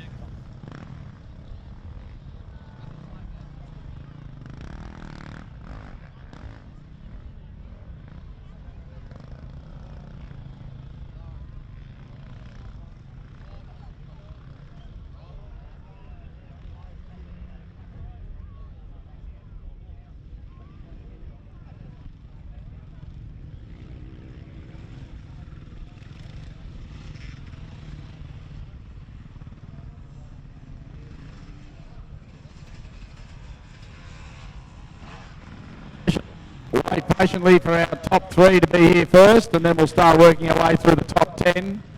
And these guys get their breath back and have something to drink, and we'll be straight into some discussions with these guys shortly.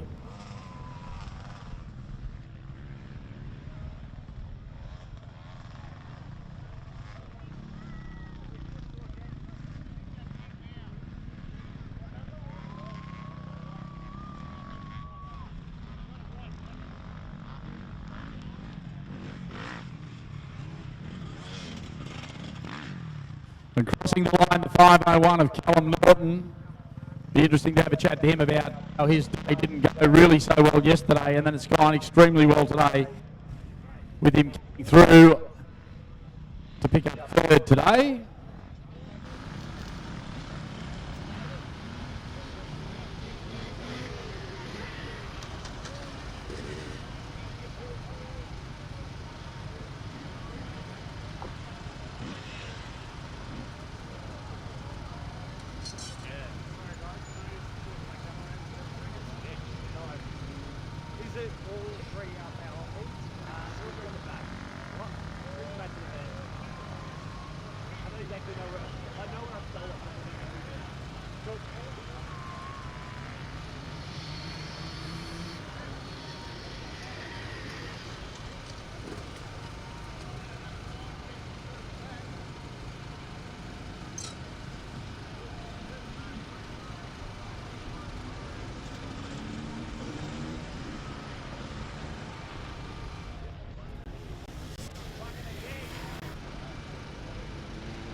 He came here with the vision to win this one, wanted it.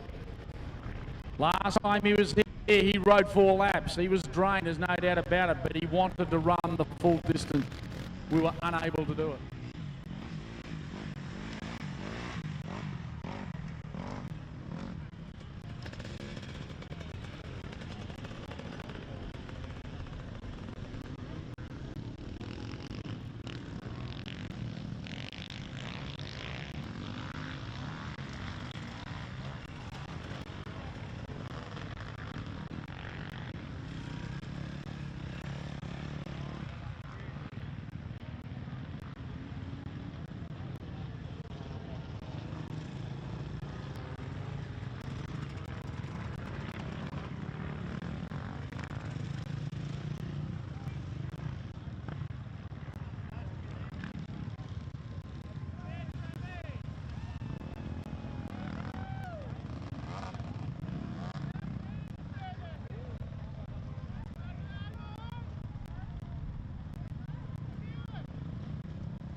Rightio, as I said earlier on, in the pit area, the sweep riders are going through at the moment. Please be with us for a couple of minutes. Once they get to the far end, the pit up, able to work your way through and start to bring vehicles in, okay? Not before.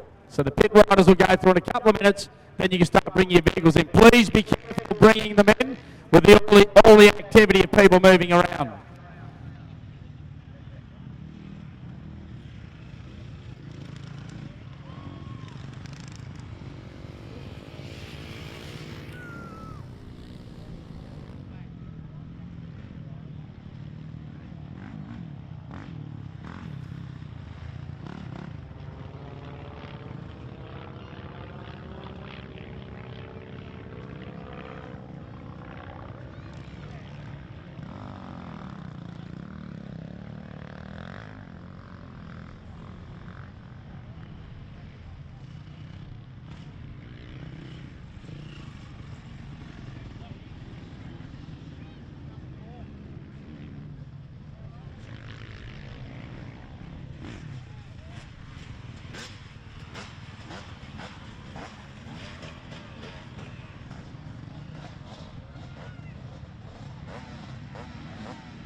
Well, ladies and gentlemen, this is where we end up at the end of the event for the day today.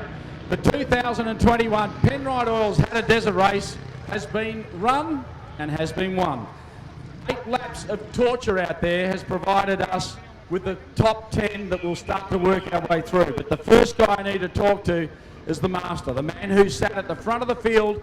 He was right there on it in prologue yesterday, led the field in, had to turn up and run another 10 laps in the top 10 shootout. Still held the number 1 plate. Started this morning as number 1 off and finished today with the number 1 bike as well. And I talk of none other than our KTM powered rider and the master of this location, our good friend in Daniel Milner. Ladies and gentlemen, put your hands together for Daniel Milner.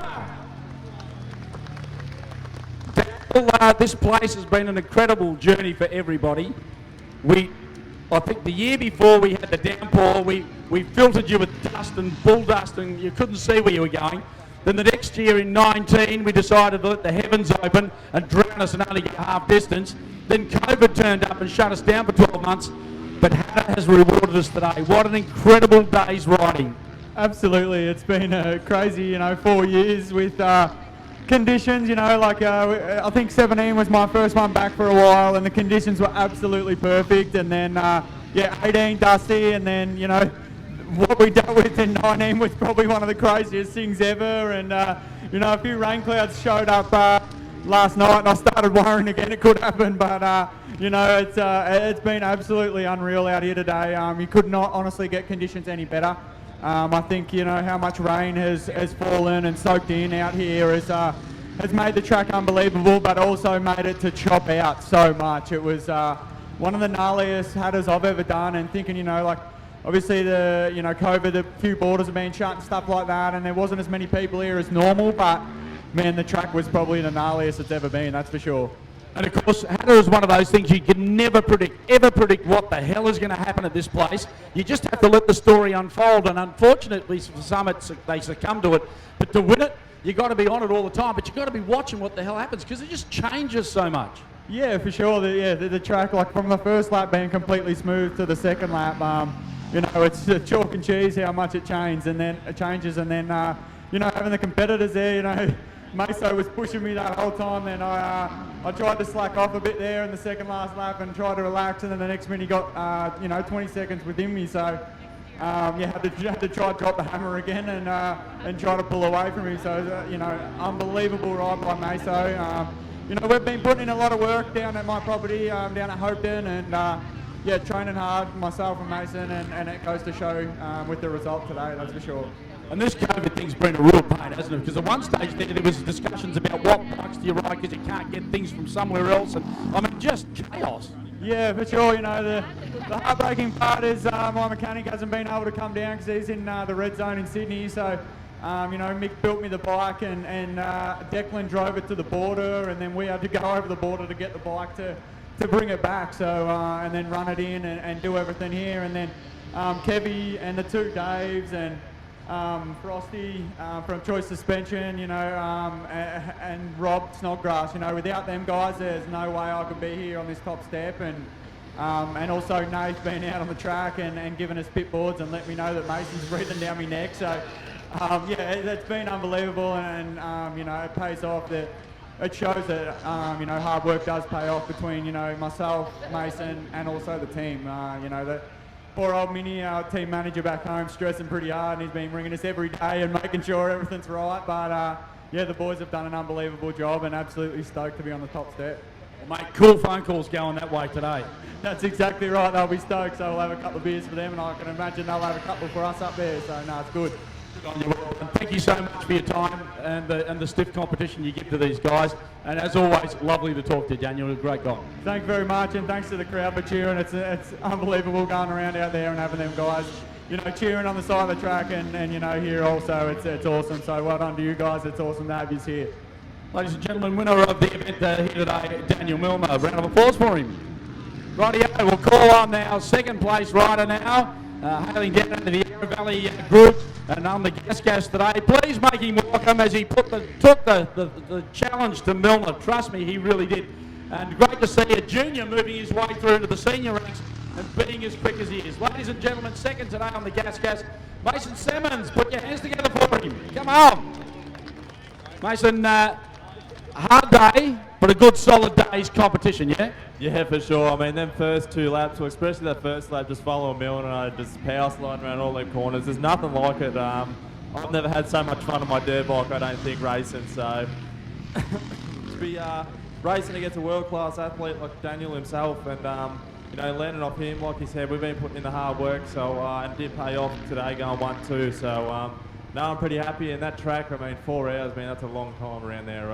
It was brutal. There's lappers and there's bumps and tree roots and there's stuff going everywhere. And as much as I'm hurting right now, I can't wait to go do it all again next year. So without everyone that's supported me and helped me to get to this point, you know, it wouldn't be possible. And especially with the circumstances that we've had this year, especially with the Hattah committee, you know, letting this run and just everyone else. Yeah, thank you very much to everyone and the crowd, everyone cheering on every lap, and you know, that's what it's all about. Well, Mason, from my point of view, I'm the lucky one too, because I've actually watched you come from this all the way through. Juniors, littles, into big wheels, then into the senior ranks, and seeing where you are now. You know, you're a real one of those guys at that level that is a challenge to anybody out there to take what needs to happen. Hattah is a brutal place. It's not kind. But trust me, if you take to her the way she takes to you, sometimes the results come your way. And mate, it's great to see you here on the podium here today. Yeah, no, thank you very much. I appreciate them kind words. Yeah, I've done it since 2011, and I've only missed one since 2011, which was 2018 with a knee injury. So, you know, it has always been my favourite race, and I reckon it always will be. There's nothing like it, like you said. It's painful, but you know, it's why we do it. I reckon it's enjoyable. At the end of the day, you know, we get the results, and it's good to see the hard work pay off. And yeah, it's just I'm pretty happy. Real love-hate relationship. For sure. Thank you. Good on you, ladies and gentlemen. Put your hands together for Mason Simmons, second today, and excellent effort. We'll now move on to third place, and of course the guy that rides the 501 today. Trust me, had a shocker yesterday. Wasn't what he really wanted, but in the end.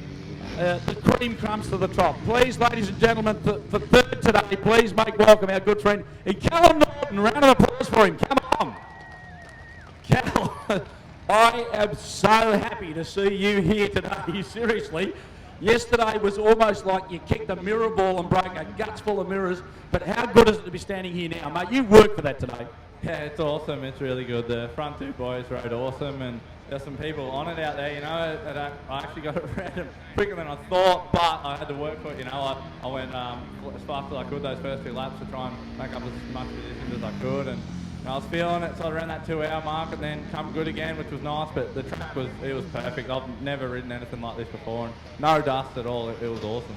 And Hattah's so renowned for not being like that, you know. I mean, we've had events here, you know quite well as a junior coming through, how hard this place is, and you know, but if you continually push, you find things that fall your way. Today you had work to do, mate. You had to really push through some of those guys, and not even the fast guys in amongst you in your bracket, but some of those slower guys too. They're hard to read.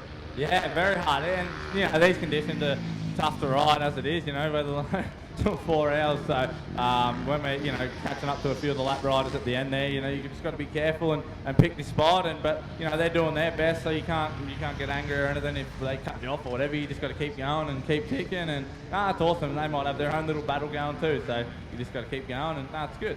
How good is it when you get out in the backtops there and you see all the people, the spectators out and around, and there's some characters in amongst them all. They've got their own boards they sign and dress up and do all sorts of dumb stuff out there.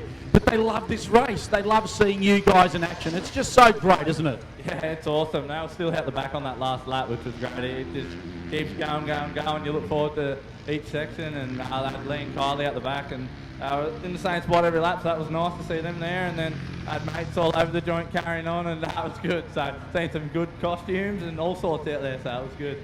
It's a really cool place to come to, and it gives you such fond memories, but it can also be a painful place to come to as well. Yeah, definitely. I've done me 5 years in the junior one, always wanted to come over here, and yeah, it's tough, but no, I've had, you know, a few wins over there and a few DNFs, and it's the same out here. You can have a good one day and come back next year and blow up, or things can go wrong, and it happens really quick, so no, it's awesome.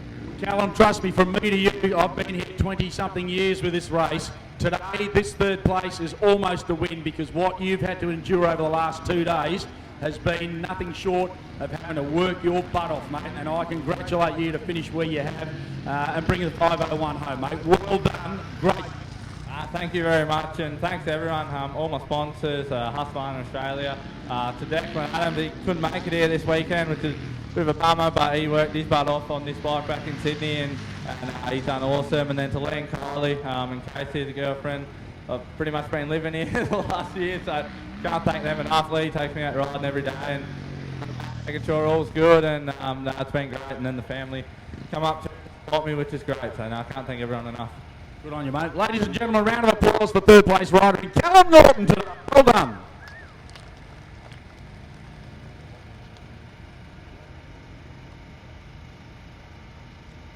Righty, we'll start working our way through the field here, so just bear with us if there's bikes in front of us. I'd like to talk now to fourth place rider in Lachlan Terry, ladies and gentlemen. Put your hands together for him, please. Come on. Everybody says it's tough. You don't know how tough it is, Lachlan, until you've ridden the bloody thing, eh?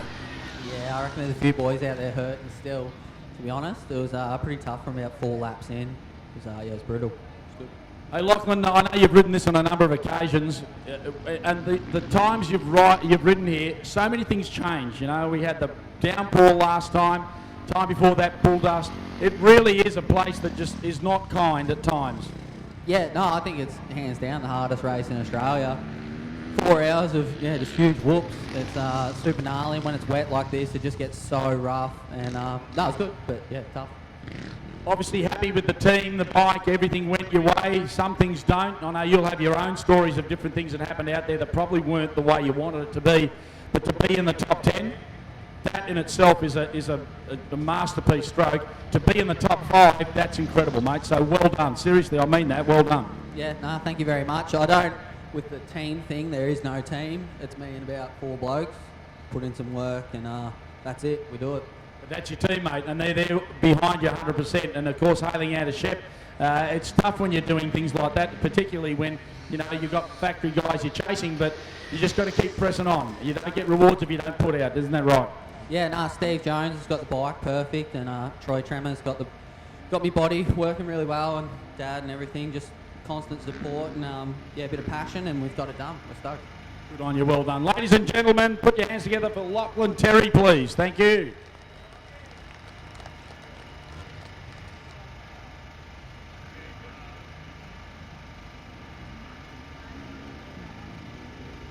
Ladies and gents, now we'll move across to one of the local boys who did pretty well today, finishing 5th in the overall standings today. Please put your hands together for Liam Mason. Liam, the Mototech bike got you home. That's a start. Yeah, for sure. First lap didn't go too well. I didn't think I was ever going to get back up there, and just had to sort of keep telling myself not to give up. It was a very long race, so I knew my fitness was good and it'd pay off in the end, and yeah, it did.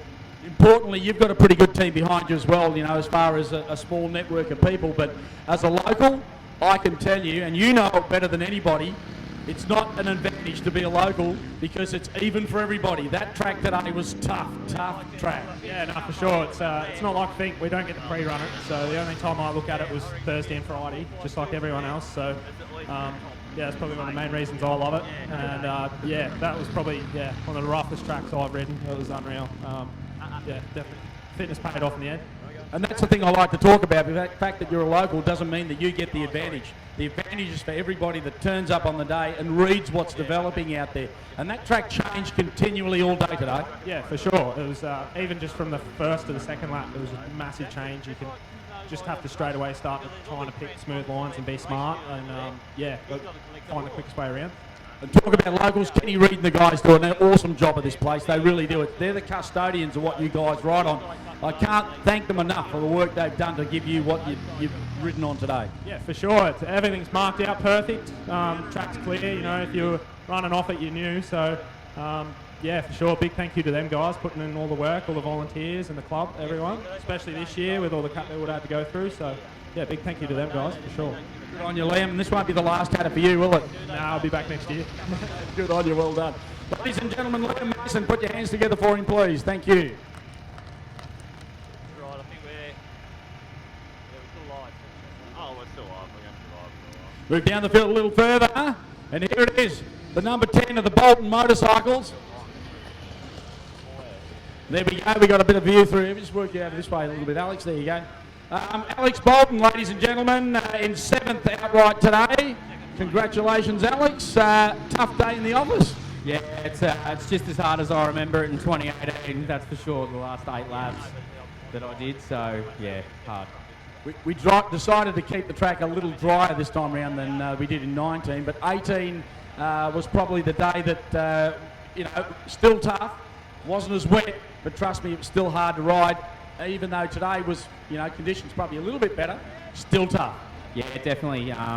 It was just it was a lot nicer having the conditions perfect. I think we deserve that, everyone, after 2019 and the shambles that turned into. But no, it was good fun. But yeah, I've forgotten how rough it gets. And really, this place is a shocker for dishing out bad luck for people too. I don't know, everyone's got their own story of something that went to hell in a handbag in this place.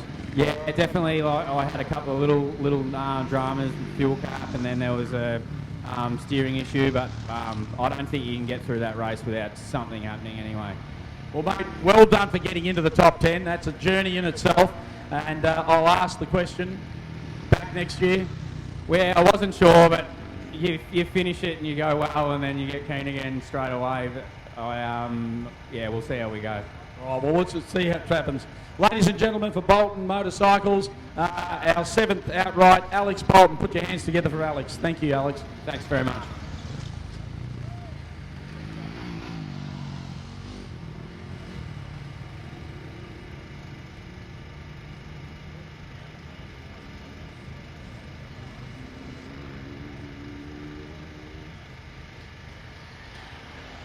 Rightio, sorry, Riley.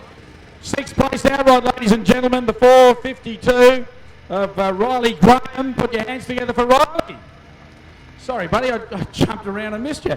Buddy, you don't have to have bright gear, mate. You're a superstar in yourself or finishing in the 10. Mate, what a day out there today. Conditions are damn sight better than we've had for previous years, but still a tough gig. Yeah, it was probably perfect conditions, really, the moisture-wise. A little bit of dust and tiny bits and pieces, but yeah, it got rough, and it was real hard work, that's for sure. Riley, your journey here is just like everybody else, was a bit like, do we, don't we, are we going to be able to? Is COVID going to stop something? What's going to happen? It really has been the unknown, and to come out of 18 months of nothing, this has got to be better than anything. Yeah, I wasn't really concerned with COVID. If SA was to close the border and won't allow us, then that's the only thing that was going to stop us. I don't see any reason to shy away from coming to race it if we're allowed to cross borders and things like that. So it was definitely worth coming, and the event was awesome. How great is it to be able to come here and actually race in an event like this out of 18 months of nothing? I mean, it's just incredible to be able to do it again. And the fact that I know you, like no one, everybody else, wore masks when we needed to do what we have to do to stay compliant. It's a different world, but it's still a great world to be in, to be able to race motorcycles like this today. Yeah, that's correct.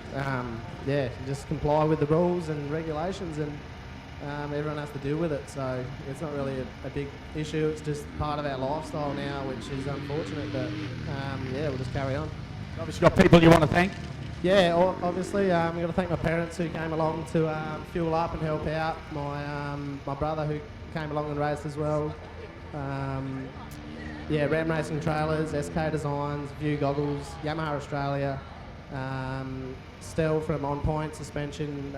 He's given me some help and it was great. And DeMott Engineering as well for their support. And I can't speak highly enough of mums and dads that help, because as you're a little guy moving through, you start to grow, you start to go into different classes and things, their support does not wane from where you start to where you end up. And having your mum and dad on your side to do that with you is just an incredible feeling to see the results come out for you. Yeah, that's correct. And what better way to repay them with some sort of result. So, no, it's great. Great result for Yamaha, great result for you, buddy. Cheers. Thank you. Cheers. Good on you. Ladies and gentlemen, Riley Graham, great guy. We'll move on now to the next guy down the list, which was the X40 in 8th for Cooper Sheedow. Cooper, big day, but by the same token, bikes are dirty and a bit battered. You look a little bit worn out, but you've had a big day, and you've probably had a reasonably good day, eh? Yeah, I definitely can't complain how my day went. Had a good day yesterday, prologue P14, which I was pretty happy. And then we come out swinging this morning and just tried to put together some consistent laps. Yeah, and track was unreal, brutal, but yeah, it was definitely worth the ride. Some of the sections in that track, you would ride it for the first lap, then the second lap you feel like this is pretty good, this is going my way. And then all of a sudden you get to corners and to get to turns and cutouts and things by lap 4, 5, and 6, it's changed and it's become a real survival game then, isn't it? Yeah, track was definitely changing a lot. She got pretty rough in the end, but I can't thank Brock from Woodpeck Suspension enough. He had my KTM 350 dialed all day and it was working the way it should, and it was just a good ride for me. Buddy, anyone you need to thank here as well that helped you get to where you need to get to? Got to give a massive thanks to Kester Motorcycles back home, helped me eat. KTM Australia's supply unreal stock 350 XCF, and this thing was hauling all day, and I can't give it up to them boys enough. Garden Grove, SK Design, Prelly, Motorex, Better Back Chiropractor for keeping me in shape, and yeah, Mum and Dad and all the boys are coming up. Yeah, the funny part about it is as you're travelling through and you're shifting bikes, you renew with newer model bikes and the like, every now and then you find one that sort of is a bit of a favourite. Is this one of those bikes? Yeah, this 350 is unreal. I'm a little bit of smaller side, so 450 is a bit big for me, and then 250, just chasing power. But this 350 is unreal, straight out the box. It's definitely competitive, and it's a bike for me for sure. So you've got a corner in a shed somewhere you're probably going to wheel into at some stage. You go, you know what, I'm just going to put a cover over it. I don't want anyone to know that thing's sitting there because I just want to hang on to that for years to come. Because you get attached to some of them. Some of them have just become a part of you, don't they? Yeah, I definitely think I'll be on a 350 for a little while longer. Unfortunately, we still got to ride the 450 class, but it's definitely competitive, and for me, it's just easy to throw around. And yeah, this one might be a bit special in the shed somewhere. She's a bit of a baby for you, mate. You make sure you cuddle her up and don't let her go. Nah, definitely not. Good on you, well done. Ladies and gentlemen, Cooper Sheedow, who's had a pretty good day today by the sound of it.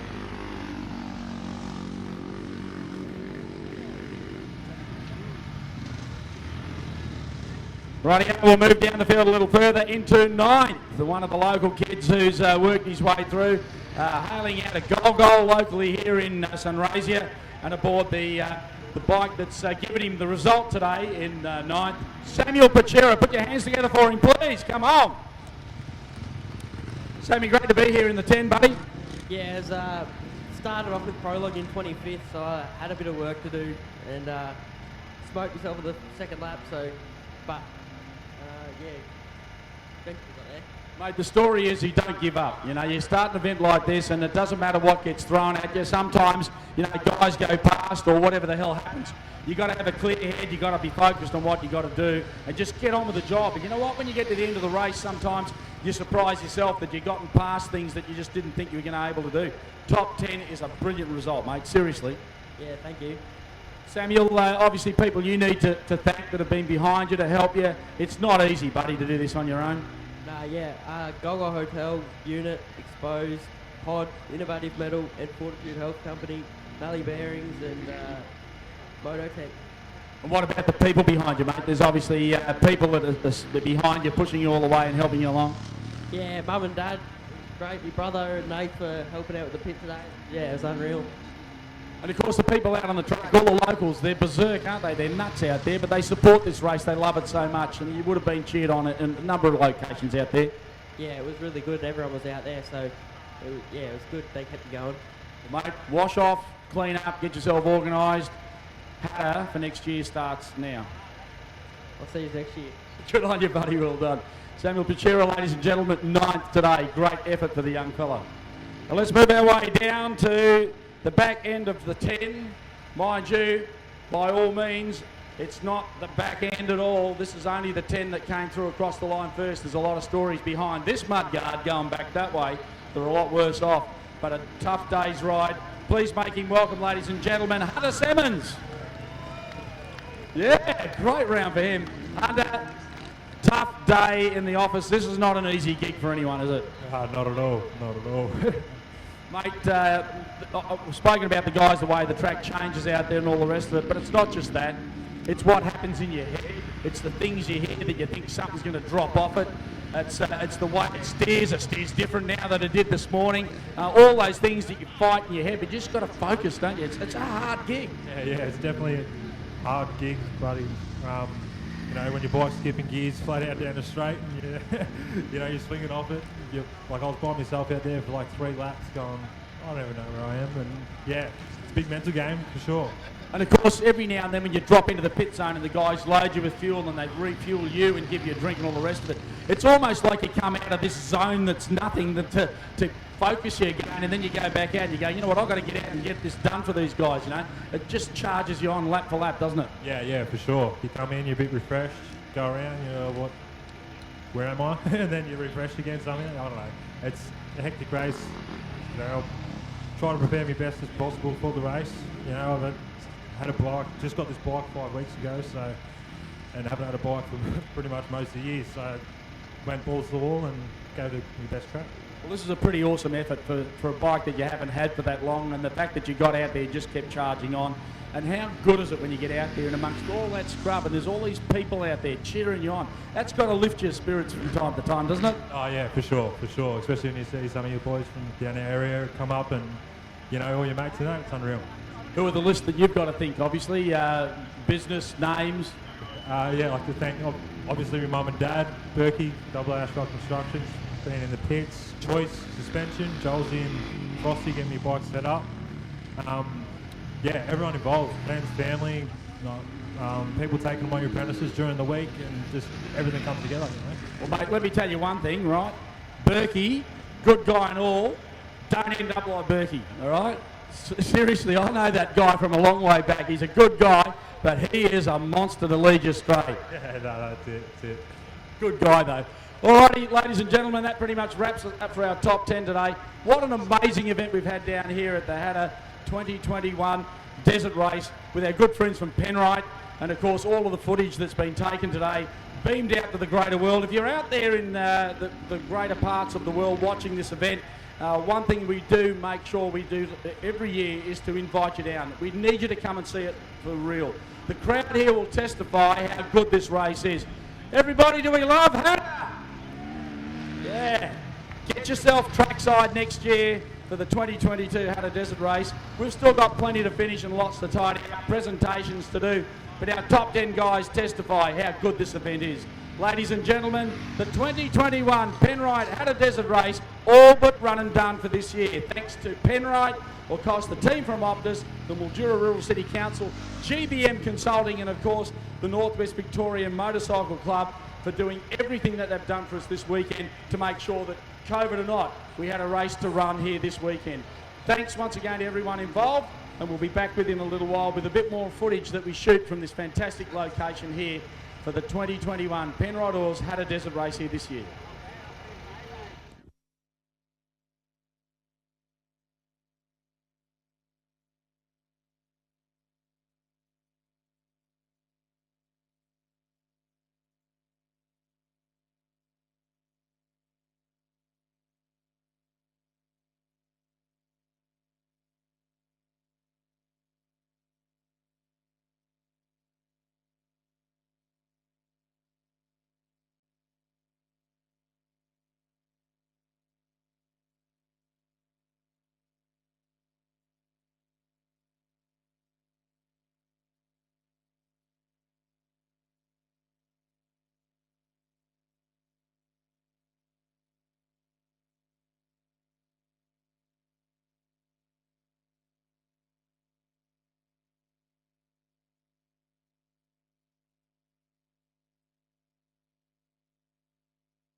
Ladies and gents, there's still a little bit of gear that's been handed in as far as lost property is concerned. It's all sitting down at the Outriders tent. I know we've got a handful of items that are electronic as such, phones and a number of other bits.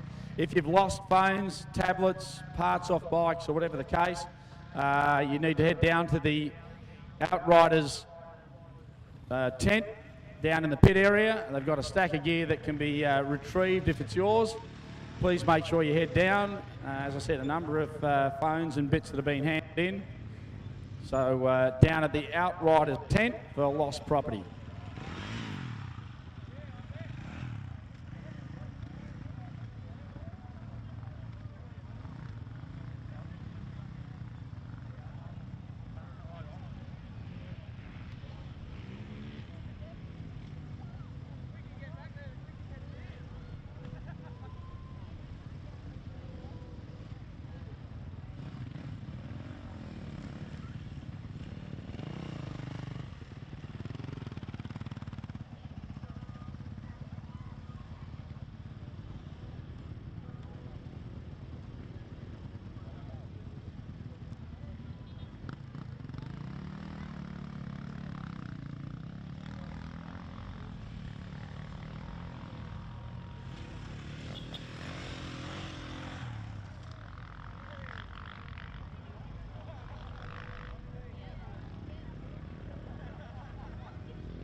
Yeah, right. No, that's great.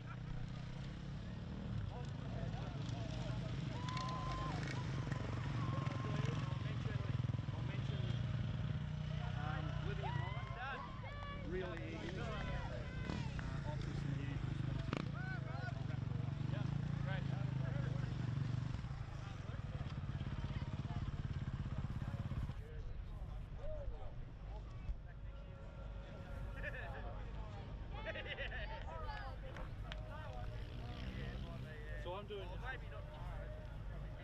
Too bad. I'm doing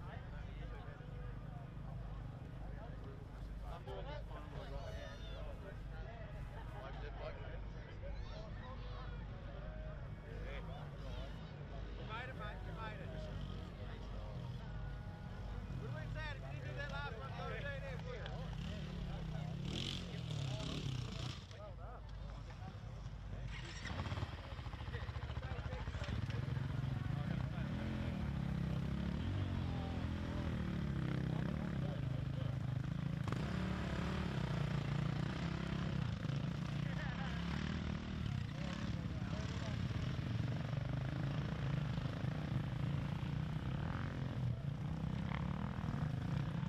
Well, ladies and gentlemen, that's it. Hattah Desert Race for 2021 for Penrite Oils, run and done.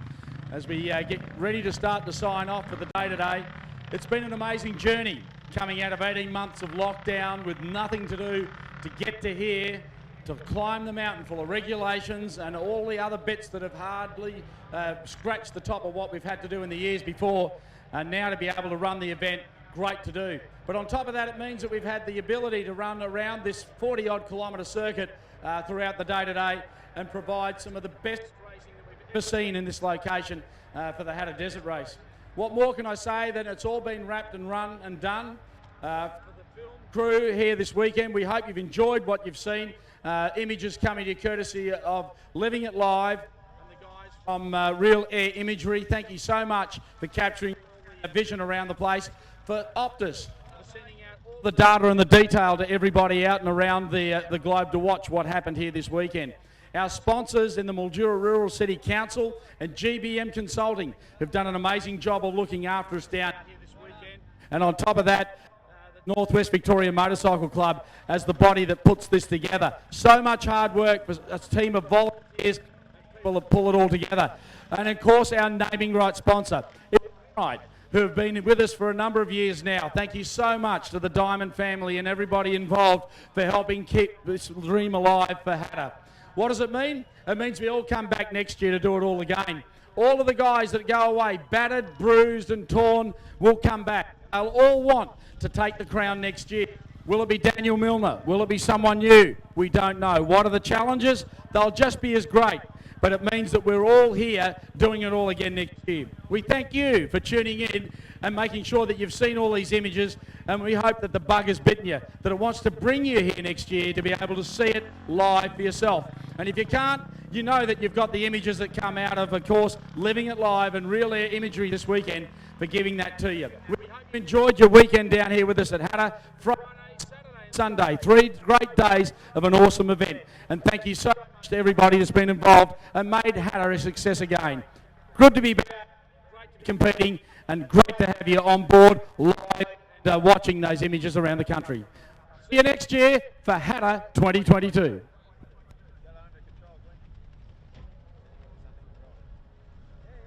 Championships are won and lost on and off the racetrack. When performance is required and reliability matters, turn to an Australian-made and owned product you can trust. Championship winning oils by Penrite.